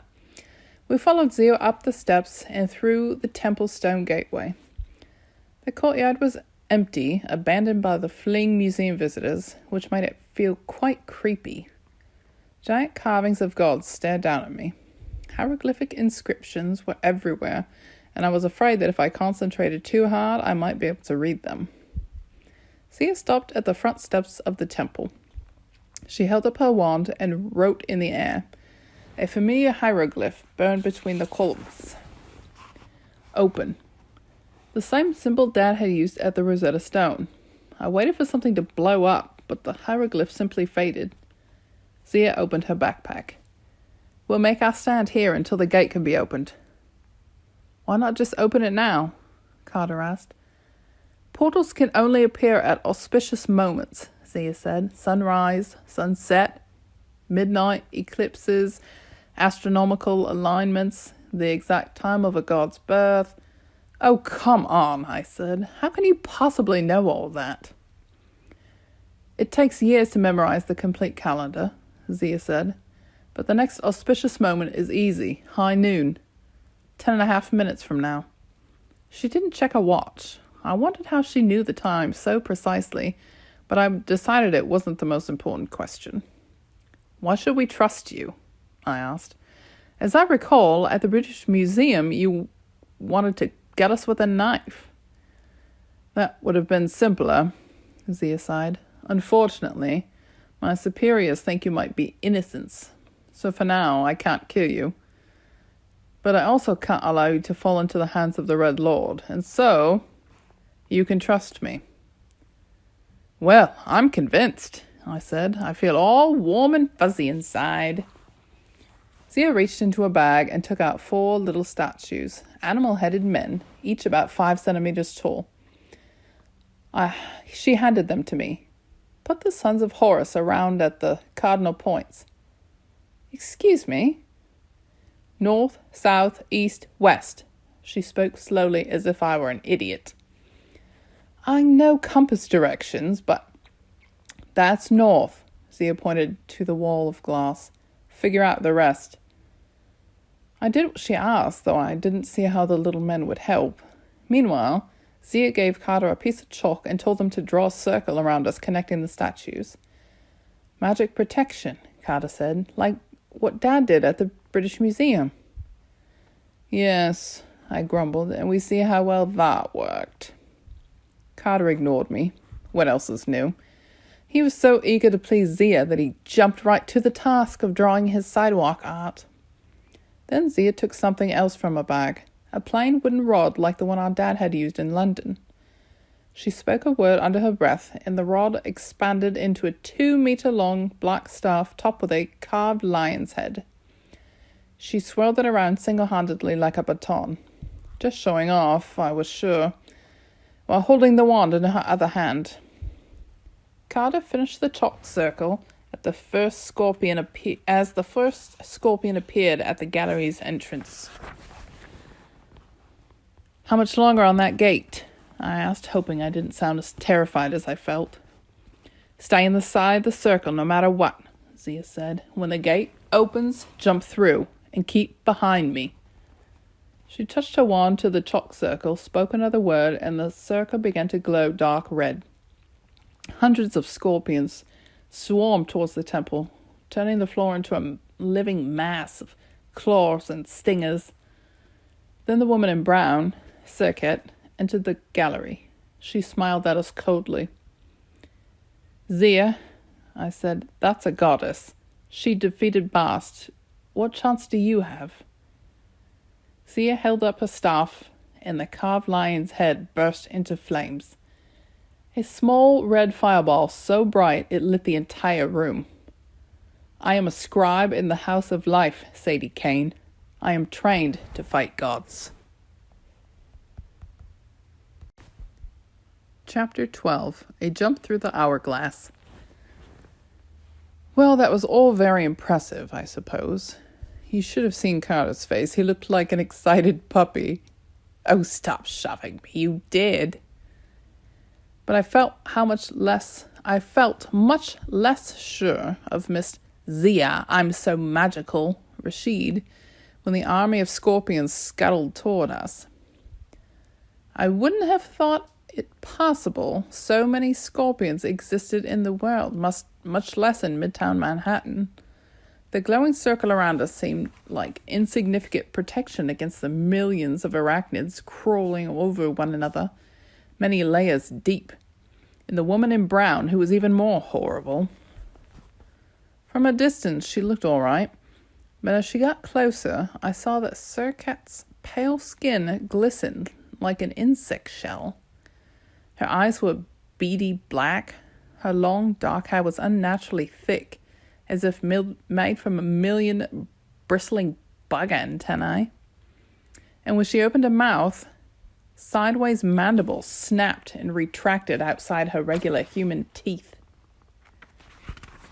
The goddess stopped about 20 meters away, studying us, her hateful eyes fixed on Zia.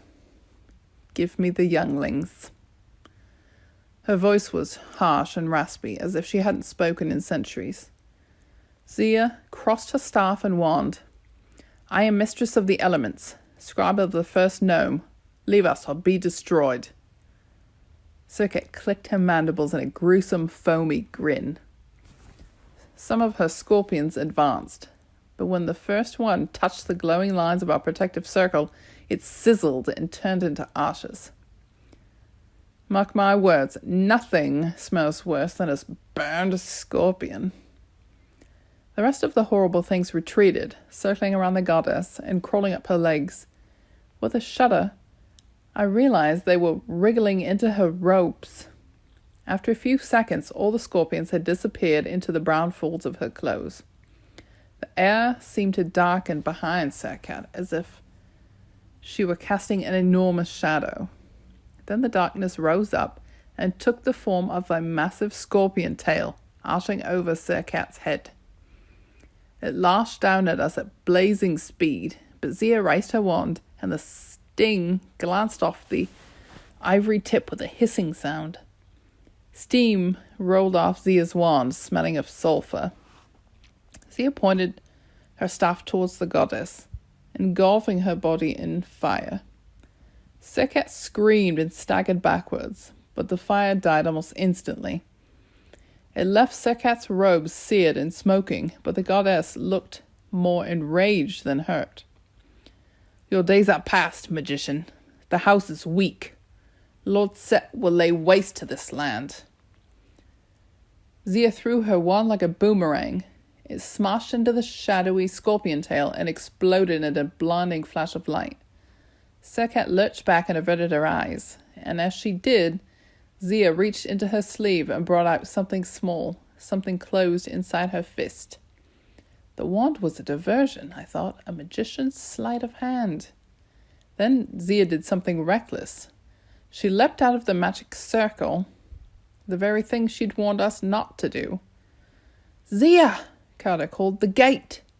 I glanced behind me and my heart almost stopped. The space between two columns of the temple's entrance were now a vertical tunnel of sand, as if I were looking into a funnel of an enormous sideways hourglass.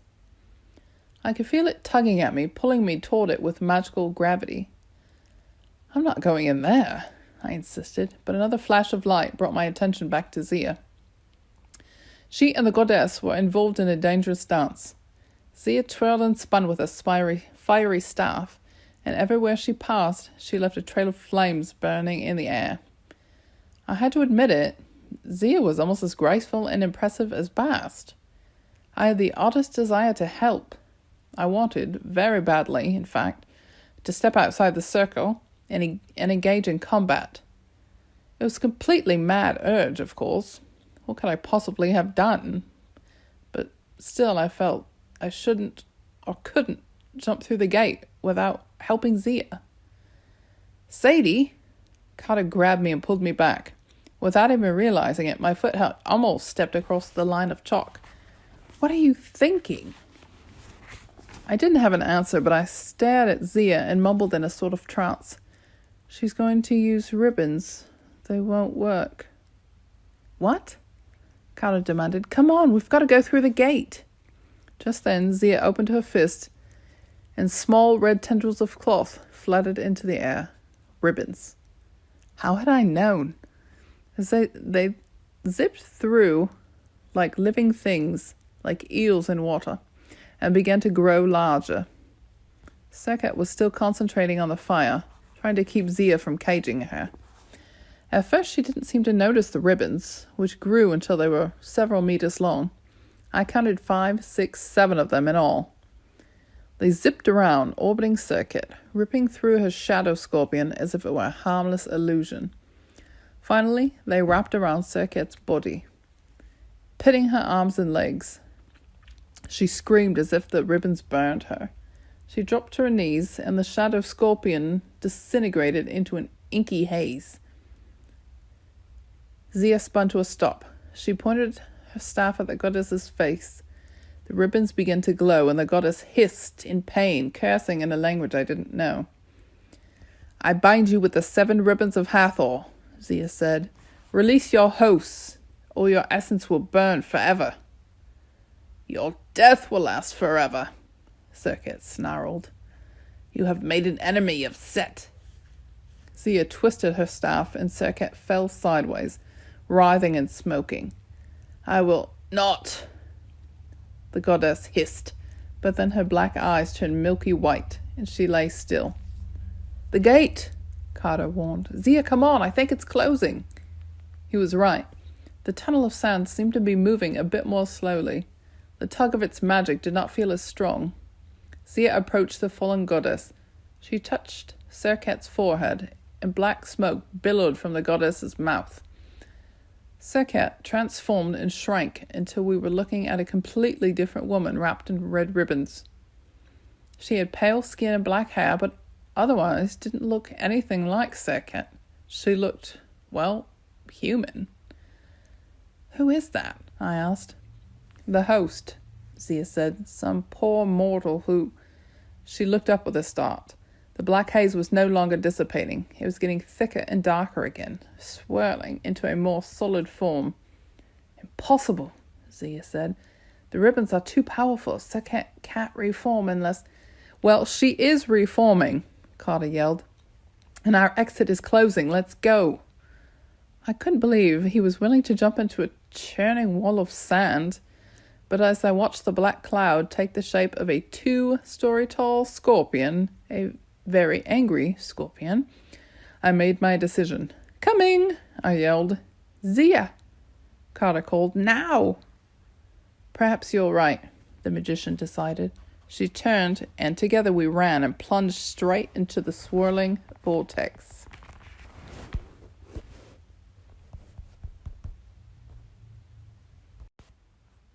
Chapter 13. I faced the killer turkey. My turn. First of all, Sadie's puppy dog comment was totally out of line. I was not starry-eyed about Zia. It's just that I don't meet a lot of people who can throw fireballs and battle gods. "Stop making faces at me, Sadie," You look like Khufu. Anyway, we plunged into the sand tunnel. Everything went dark.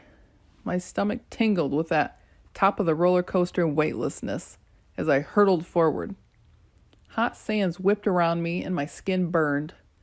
Then I tumbled out onto a cold tile floor, and Seda and Zia crashed on top of me. Ow, I grumbled. The first thing I noticed was the fine layer of sand covering my body like powdered sugar. Then my eyes adjusted to the harsh light. We were in a big building, like a shopping mall, with crowds bustling around us. No, not a mall. It was a 2-level airport concourse, with shops, lots of windows, and polished steel columns. Outside it was dark, so I knew we must be in a different time zone. Announcements echoed over the intercom in a language that sounded like Arabic. Sadie spit sand out of her mouth. Yuck! Come on, Zia said. We can't stay here. I struggled to my feet. People were streaming past, some in Western clothes, some in robes and headscarves. A family, arguing in German, rushed by and almost ran me over with their suitcases. Then I turned and saw something I recognized. In the middle of the concourse stood a life-size replica of an ancient Egyptian boat made from glowing display cases, a sales counter for perfume and jewelry. This is the Cairo airport, I said. Yes, Zia said. Now let's go. Why the rush? Can she follow us through the sand gate? Zia shook her head. An artifact overheats when it creates a gate. It requires a 12-hour cooldown before it can be used again. But we will have to worry about airport security. Unless you'd like to meet the Egyptian police, you'll come with me now. She grabbed our arms and steered us through the crowd. We must have looked like beggars in our old-fashioned clothes, covered head to toe in sand. People gave us a wide berth, but nobody tried to stop us. Why are we here? Sadie demanded. To see the ruins of Heliopolis, Zia said. Inside an airport? Sadie asked. I remembered something Dad had told me years ago, and my scalp tingled. Sadie, the ruins are under us. I looked at Zia. That's right, isn't it? She nodded. The ancient city was pillaged centuries ago. Some of its monuments were carried away, like Cleopatra's 2 needles.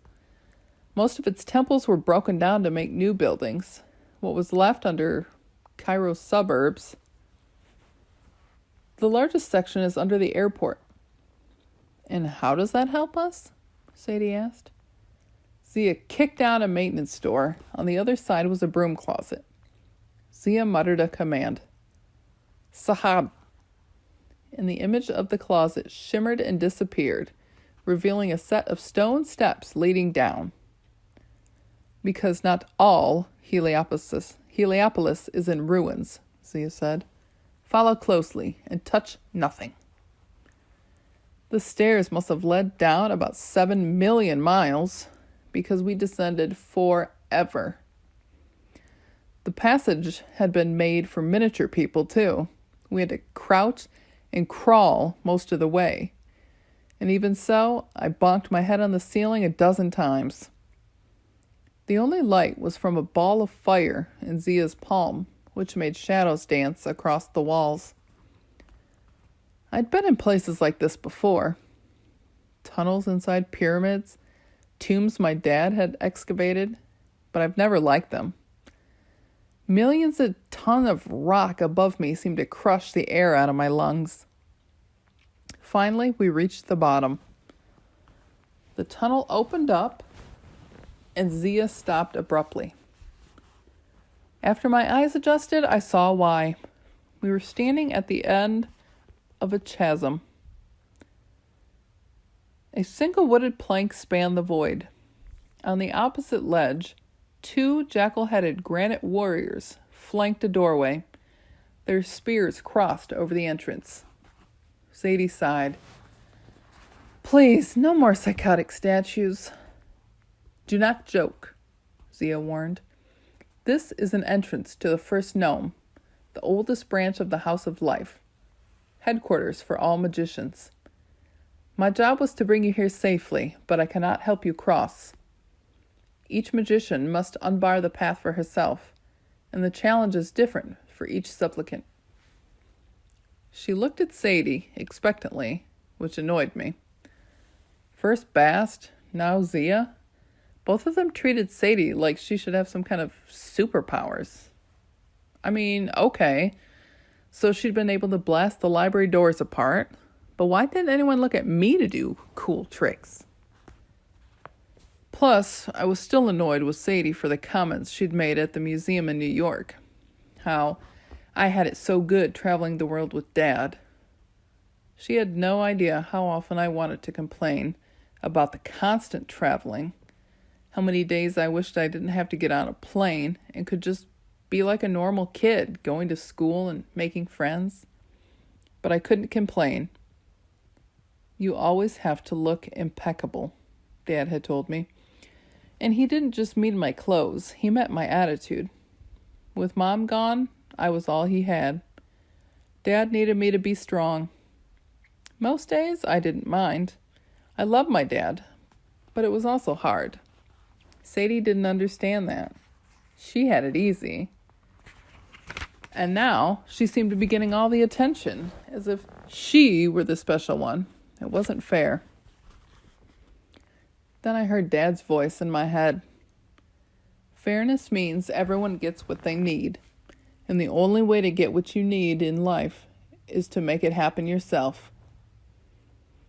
I don't know what got into me, but I drew my sword and marched across the plank.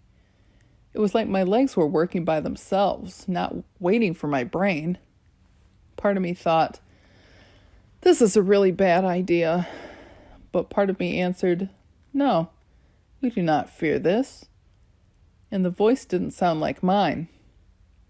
Carter, Sadie cried. I kept walking. I tried not to look down at the yawning void under my feet, but the sheer size of the chasm made me dizzy. I felt like one of those gyroscope toys, spinning and wobbling as I crossed the narrow plank. As I got closer to the opposite side, the doorway between the two statues began to glow, like a curtain of red light. I took a deep breath. Maybe the red light was a portal, like the gate of sand. If I just charged through fast enough. Then the first dagger shot out of the tunnel. My sword was in motion before I realized it. The dagger should have impaled me in the chest, but somehow I deflected it with my blade and sent it sailing into the abyss. 2 more daggers shot out of the tunnel. I'd never had the best reflexes, but now they sped up. I ducked one dagger and hooked the other with the curved blade of my sword, turned the dagger and flung it back into the tunnel. How the heck did I do that? I advanced to the end of the plank and slashed through the red light, which flickered and died. I waited for the statues to come alive, but nothing happened. The only sound was a dagger clattering against the rocks in the chasm far below. The doorway seemed to glow again. The red light coalesced into a strange form. A 5-foot-tall bird with a man's head. I raised my sword, but Zia yelled, "Carter, no!" The bird creature folded his wings. His eyes, lined with kohl, narrowed as they studied me.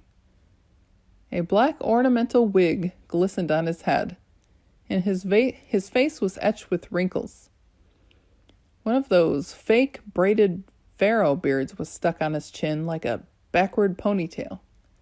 He didn't look hostile, except for the red flickering light all around him, and the fact that from the neck down, he was the world's largest killer turkey. Then a chilling thought occurred to me. This was a bird with a human head, the same form I'd imagined taking when I slept in Amos's house, when my soul left my body and flew to Phoenix. I had no idea what that meant, but it scared me. The bird creature scratched at the stone floor, then suddenly, unexpectedly, he smiled. Paris, Niswa, Nafir, he told me, or at least that's what it sounded like. Zia gasped. She and Sadie were standing behind me now, their faces pale. Apparently, they'd managed to cross the chasm without my noticing. Finally, Zia seemed to collect herself. She bowed to the bird creature. Sadie followed her example. The creature winked at me as if we'd shared a joke. Then he vanished. The red light faded. The statues retracted their arms, uncrossing their spears from the entrance. That's it? I asked. What did the turkey say? Zia looked at me with something like fear. That was not a turkey, Carter. That was a ba. I'd heard my dad use that word before, but I couldn't place it. Another monster? A human soul, Zia said. In this case, a spirit of the dead. A magician from ancient times, come back to serve as a guardian. They watch the entrances of the house. She studied my face as if I'd just developed some terrible rash. What? I demanded. What are you looking at me that way for? Nothing, she said. We must hurry. She squeezed by me on the ledge and disappeared into the tunnel. Sadie was staring at me too. All right, I said. What did the bird guy say? You understood it? She nodded uneasily. He mistook you for someone else. He must have bad eyesight. Because he said, Go forth, good king. I was in a daze after that. We passed through the tunnel and entered a vast underground city of halls and chambers. But I only remember bits and pieces of it. The ceiling soared to 20 or 30 feet, so it didn't feel like we were underground. Every chamber was lined with massive stone columns, like the ones we'd seen in Egyptian ruins. But these were in perfect condition, brightly painted to resemble palm trees, with carved green fronds at the top. So I felt like I was walking through a petrified forest. Fires burned in copper braziers. They didn't seem to make any smoke, but the air smelled good, like a marketplace for spices. Cinnamon, clove, nutmeg, and others I couldn't identify. The city smelled like Zia. I realized that this was her home. We saw a few other people, mostly older men and women. Some wore linen robes, some modern clothes. One guy in a business suit walked past with a black leopard on a leash, as if that were completely normal. Another guy barked orders to a small army of brooms, mops, and buckets that were scuttling around, cleaning up the city. Like the cartoon, Sadie said, where Mickey Mouse tries to do magic and the brooms keep splitting and toting water. The Sorcerer's Apprentice, Zia said. You do know that was based on an Egyptian story, don't you? Sadie just stared back. I knew how she felt. It was too much to process. We walked through a hall of jackal-headed statues, and I could swear their eyes watched us as we passed. A few minutes later, Zia led us through an open-air market, if you can call anything open air underground, with dozens of stalls selling weird items like boomerang wands, animated clay dolls, parrots, cobras, papyrus scrolls, and hundreds of different glittering amulets. Next, we crossed a path of stones over a dark river teeming with fish. I thought they were perch until I saw their vicious teeth. Are those piranhas? I asked. Tigerfish from the Nile, Zia said. Like piranhas, except these fish can weigh up to 16 pounds.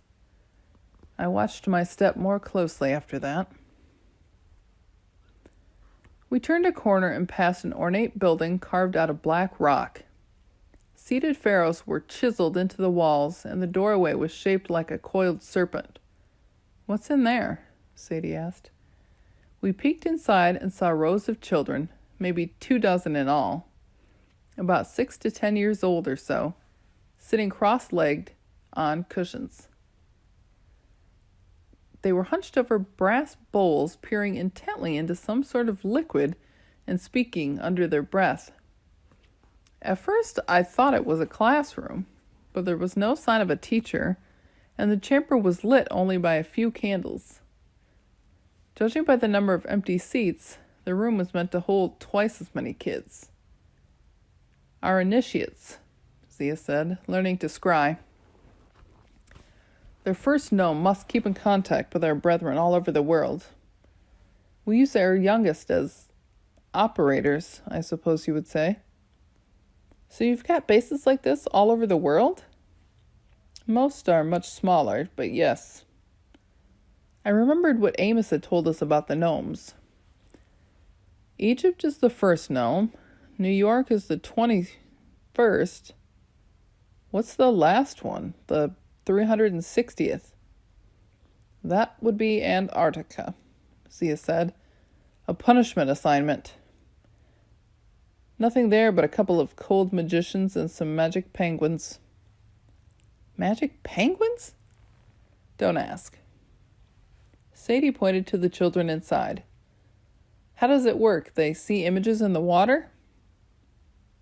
It's oil, Zia said, but yes. So few, Sadie said. Are these the only initiates in the whole city?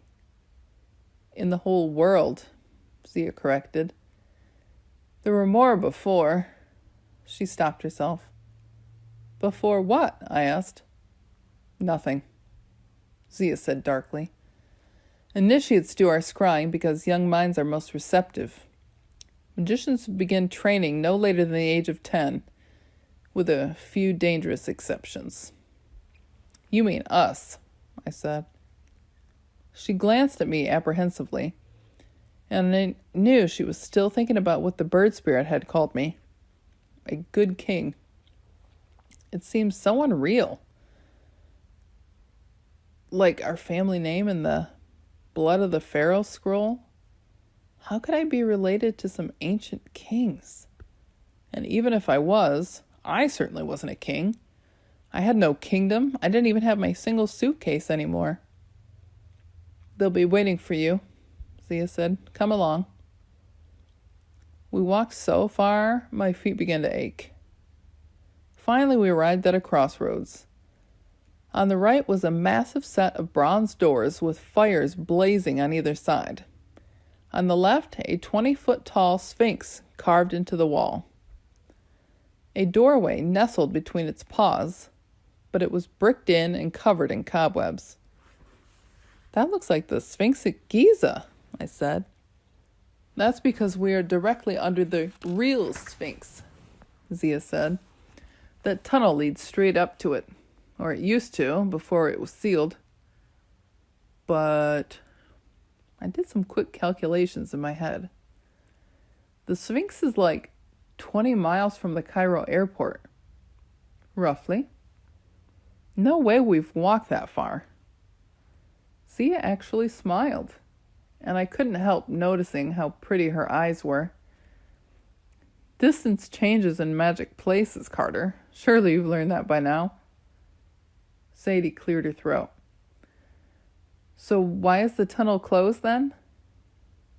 The Sphinx was too popular with archaeologists, Zia said. They kept digging around. Finally, in the 1980s, they discovered the first part of the tunnel under the Sphinx. Dad told me about that, I said, but he said the tunnel was a dead end. It was when we got through with it. We couldn't let the archaeologists know how much they're missing. Egypt's leading archaeologists recently speculated that they've only discovered 30% of the ancient ruins in Egypt. In truth, they've only discovered 1/10, and not even the interesting 10th. What about King Tut's tomb? I protested. That boy king? Zia rolled her eyes. Boring. You should see some of the good tombs. I felt a little hurt. Dad had named me after Howard Carter, the guy who discovered King Tut's tomb, so I'd always felt a personal attachment to it. If that wasn't a good tomb, I wondered what was. Zia turned to face the bronze doors. This is the Hall of Ages. She placed her palm against the seal, which bore the symbol of the House of Life. The hieroglyphs began to glow and the doors swung open. Zia turned to us, her expression deadly serious. You are about to meet the Chief Lector. Behave yourselves, unless you wish to be turned into insects. Chapter 14. A French guy almost kills us. The last couple of days, I'd seen a lot of crazy things, but the Hall of Ages took the prize. Double rows of stone pillars held up a ceiling so high you could have parked a blimp under it with no trouble. A shimmering blue carpet that looked like water ran down the center of the hall, which was so long I couldn't see the end, even though it was brightly lit. Balls of fire floated around like helium basketballs, changing color whenever they bumped into one another. Millions of tiny hieroglyphic symbols also drifted through the air, randomly combining into words and then breaking apart. I grabbed a pair of glowing red legs. They walked across my palm before jumping off and dissolving. The weirdest things were the displays. I didn't know what else to call them. Between the columns on either side of us, images shifted, coming into focus and then blurring out again like holograms in a sandstorm. Come on, Zia told us, and don't spend too much time looking. It was impossible not to. The first 20 feet or so, the magical scenes cast a golden light across the hall. A blazing sun rose above an ocean. A mountain emerged from the water, and I had the feeling I was watching the beginning of the world.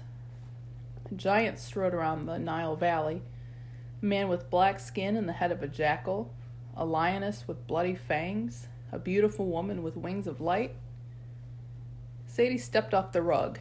In a trance, she reached towards the images. Stay on the carpet. Zia grabbed Sadie's hand and pulled her back towards the center of the hall. You are seeing the age of the gods. No mortal should dwell on these images. But, Sadie blinked, they're only pictures, aren't they?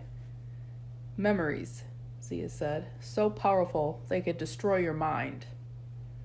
Oh, Sadie said in a small voice. We kept walking. The images changed to silver. I saw armies clashing, Egyptians in kilts and sandals and leather armor fighting with spears. A tall, dark-skinned man in red and white armor placed a double crown on his head. Narmer, the king who united Upper and Lower Egypt. Sadie was right. He did look a bit like Dad. This is the Old Kingdom, I guessed. The first great age of Egypt. Zia nodded. As we walked down the hall, we saw workers building the first step pyramid out of stone. Another few steps, and the biggest pyramid of all rose from the desert at Giza. Its outer layer of smooth white casing stones gleamed in the sun. 10,000 workers gathered at its base and knelt before the pharaoh, who raised his hands to the sun, dedicating his own tomb. Khufu, I said. The baboon? Sadie asked, suddenly interested.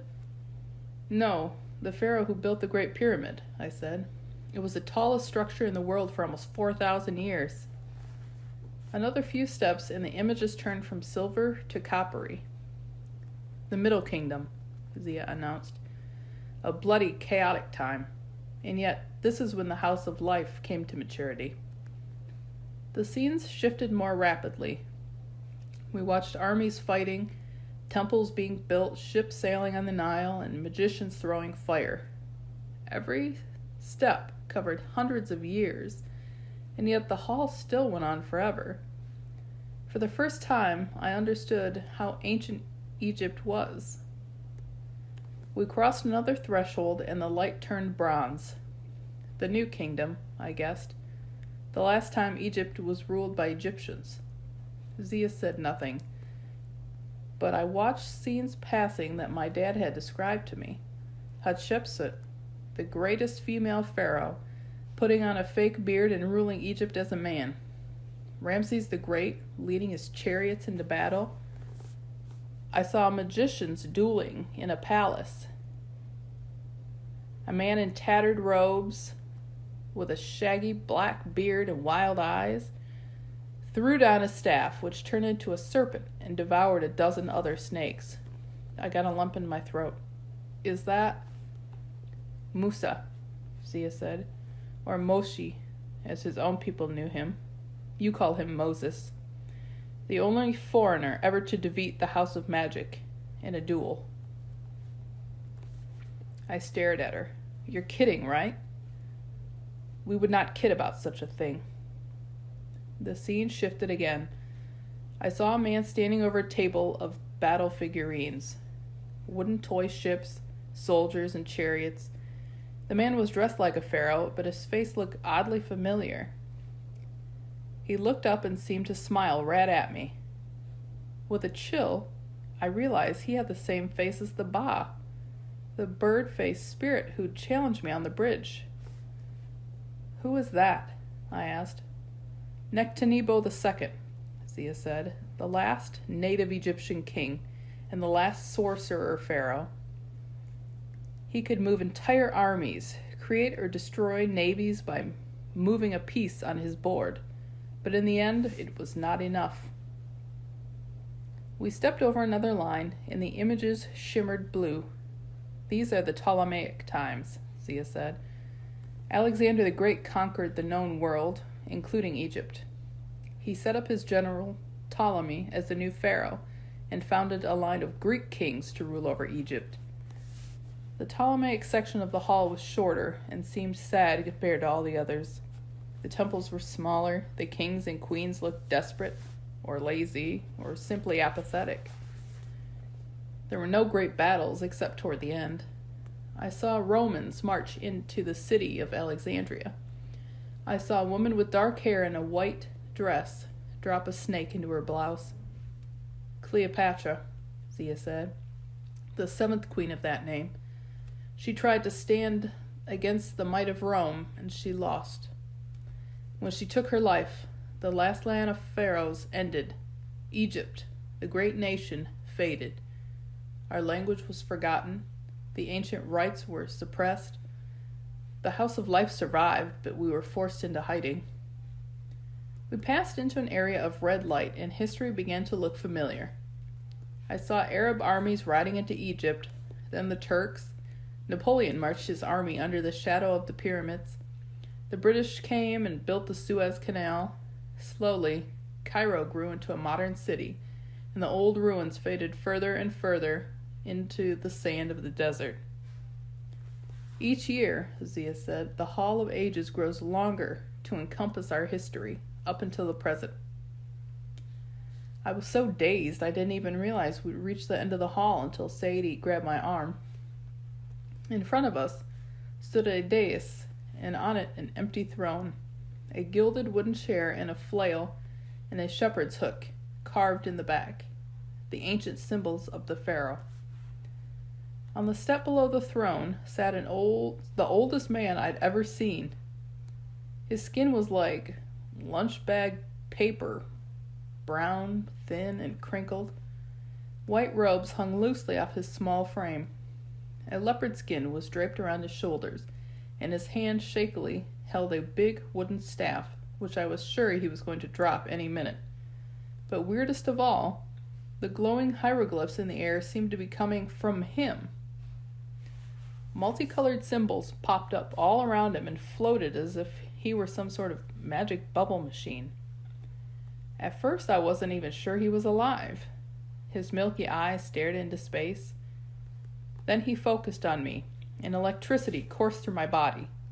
He wasn't just looking at me, he was scanning me, reading my entire being. Hide, something inside me said. I didn't know where the voice came from, but my stomach clenched. My whole body tensed as if I were bracing for a hit, and the electrical feeling subsided. The old man raised an eyebrow as if I'd surprised him. He glanced behind him and said something in a language I didn't recognize. A second man stepped out of the shadows. I wanted to yelp. He was the guy who had been with Zia in the British Museum, the one with the cream-colored robes and the forked beard. The bearded man glanced at Sadie and me. "I am Desjardins," he said with a French accent.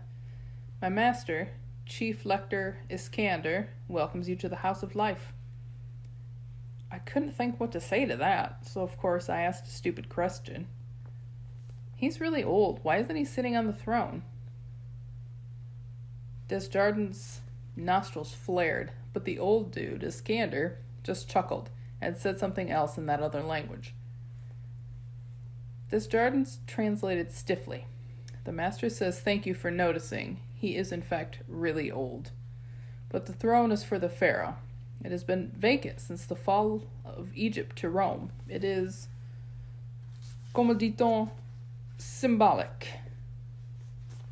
The chief lector's role is to serve and protect the pharaoh. Therefore, he sits at the foot of the throne." I looked at Iskander a little nervously. I wondered how many years he'd been sitting on that step.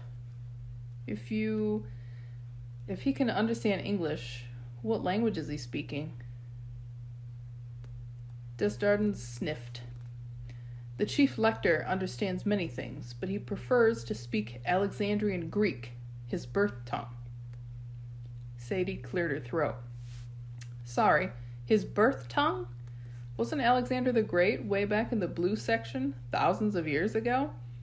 You make it sound like Lord Salamander is Lord Iskander," Desjardins hissed. "Show respect." Something clicked in my mind.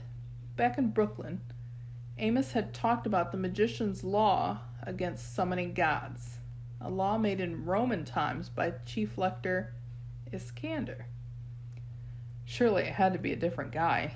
Maybe we were talking to Iskander the 17th or something. The old man looked me in the eyes. He smiled as if he knew exactly what I was thinking. He said something else in Greek, and Desjardins translated. "The master says not to worry. He will not be held responsible for the past crimes of your family, at least not until we have investigated you further." "Gee, thanks," I said. "Do not mock our generosity, boy," Desjardins warned. "Your father broke our most important law twice.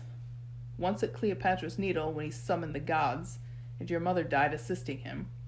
Then again at the British Museum, when your father was foolish enough to use the Rosetta Stone itself.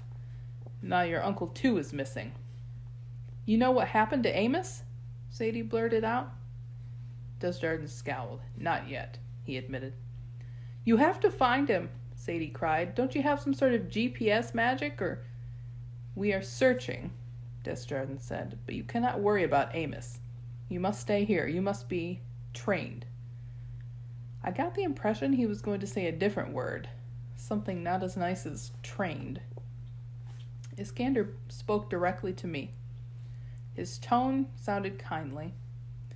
"The master warns that the demon days begin tomorrow at sunset," Desjardins translated. "You must be kept safe." "But we have to find our dad," I said. "Dangerous gods are on the loose out there. We saw Circuit and Set." At these names, Iskander's expression tightened. He turned and gave Desjardins what sounded like an order. Desjardins protested. Iskander repeated his statement. Desjardins clearly didn't like it, but he bowed to his master. Then he turned toward me. "The chief lector wishes to hear your story." So I told him, with Sadie jumping in whenever I stopped to take a breath. The funny thing was, we both left out certain things without planning to. We didn't mention Sadie's magic abilities or the encounter with the Ba who'd call me a king. It was like I literally couldn't mention those things. Whenever I tried, the voice inside my head whispered, "Not that part. Be silent." When I was done, I glanced at Zia. She said nothing, but was studying me with a troubled expression. Iskander traced a circle on the top step with the butt of his staff. More hieroglyphs popped into the air and floated away. After several seconds, Desjardins seemed to grow impatient. He stepped forward and glared at us. "You are lying. That could not have been Set. He would need a powerful host to remain in this world. Very powerful." "Look, you," Sadie said. "I don't know what all this rubbish is about host, but I saw Set with my own eyes." "You were there at the British Museum. You must have done too. And if Carter saw him in Phoenix, Arizona, then..." She looked at me doubtfully. "Then he's probably not crazy." "Thanks, sis," I mumbled, but Sadie was just getting started. "And as for Serket, she's real too. Our friend, my cat, Bast, died protecting us." "So," Desjardins said coldly, "you admit to consorting with gods. That makes our investigation much easier. Bast is not your friend. The gods caused the downfall of Egypt. It is forbidden to call on their powers. Magicians are sworn to keep the gods from interfering in the mortal world. We must use all our power to fight them." "Bast said you were paranoid," Sadie added. The magician clenched his fist and the air tingled with the weird smell of ozone, like during a thunderstorm. The hairs on my neck stood straight up. But before anything bad could happen, Zia stepped in front of us.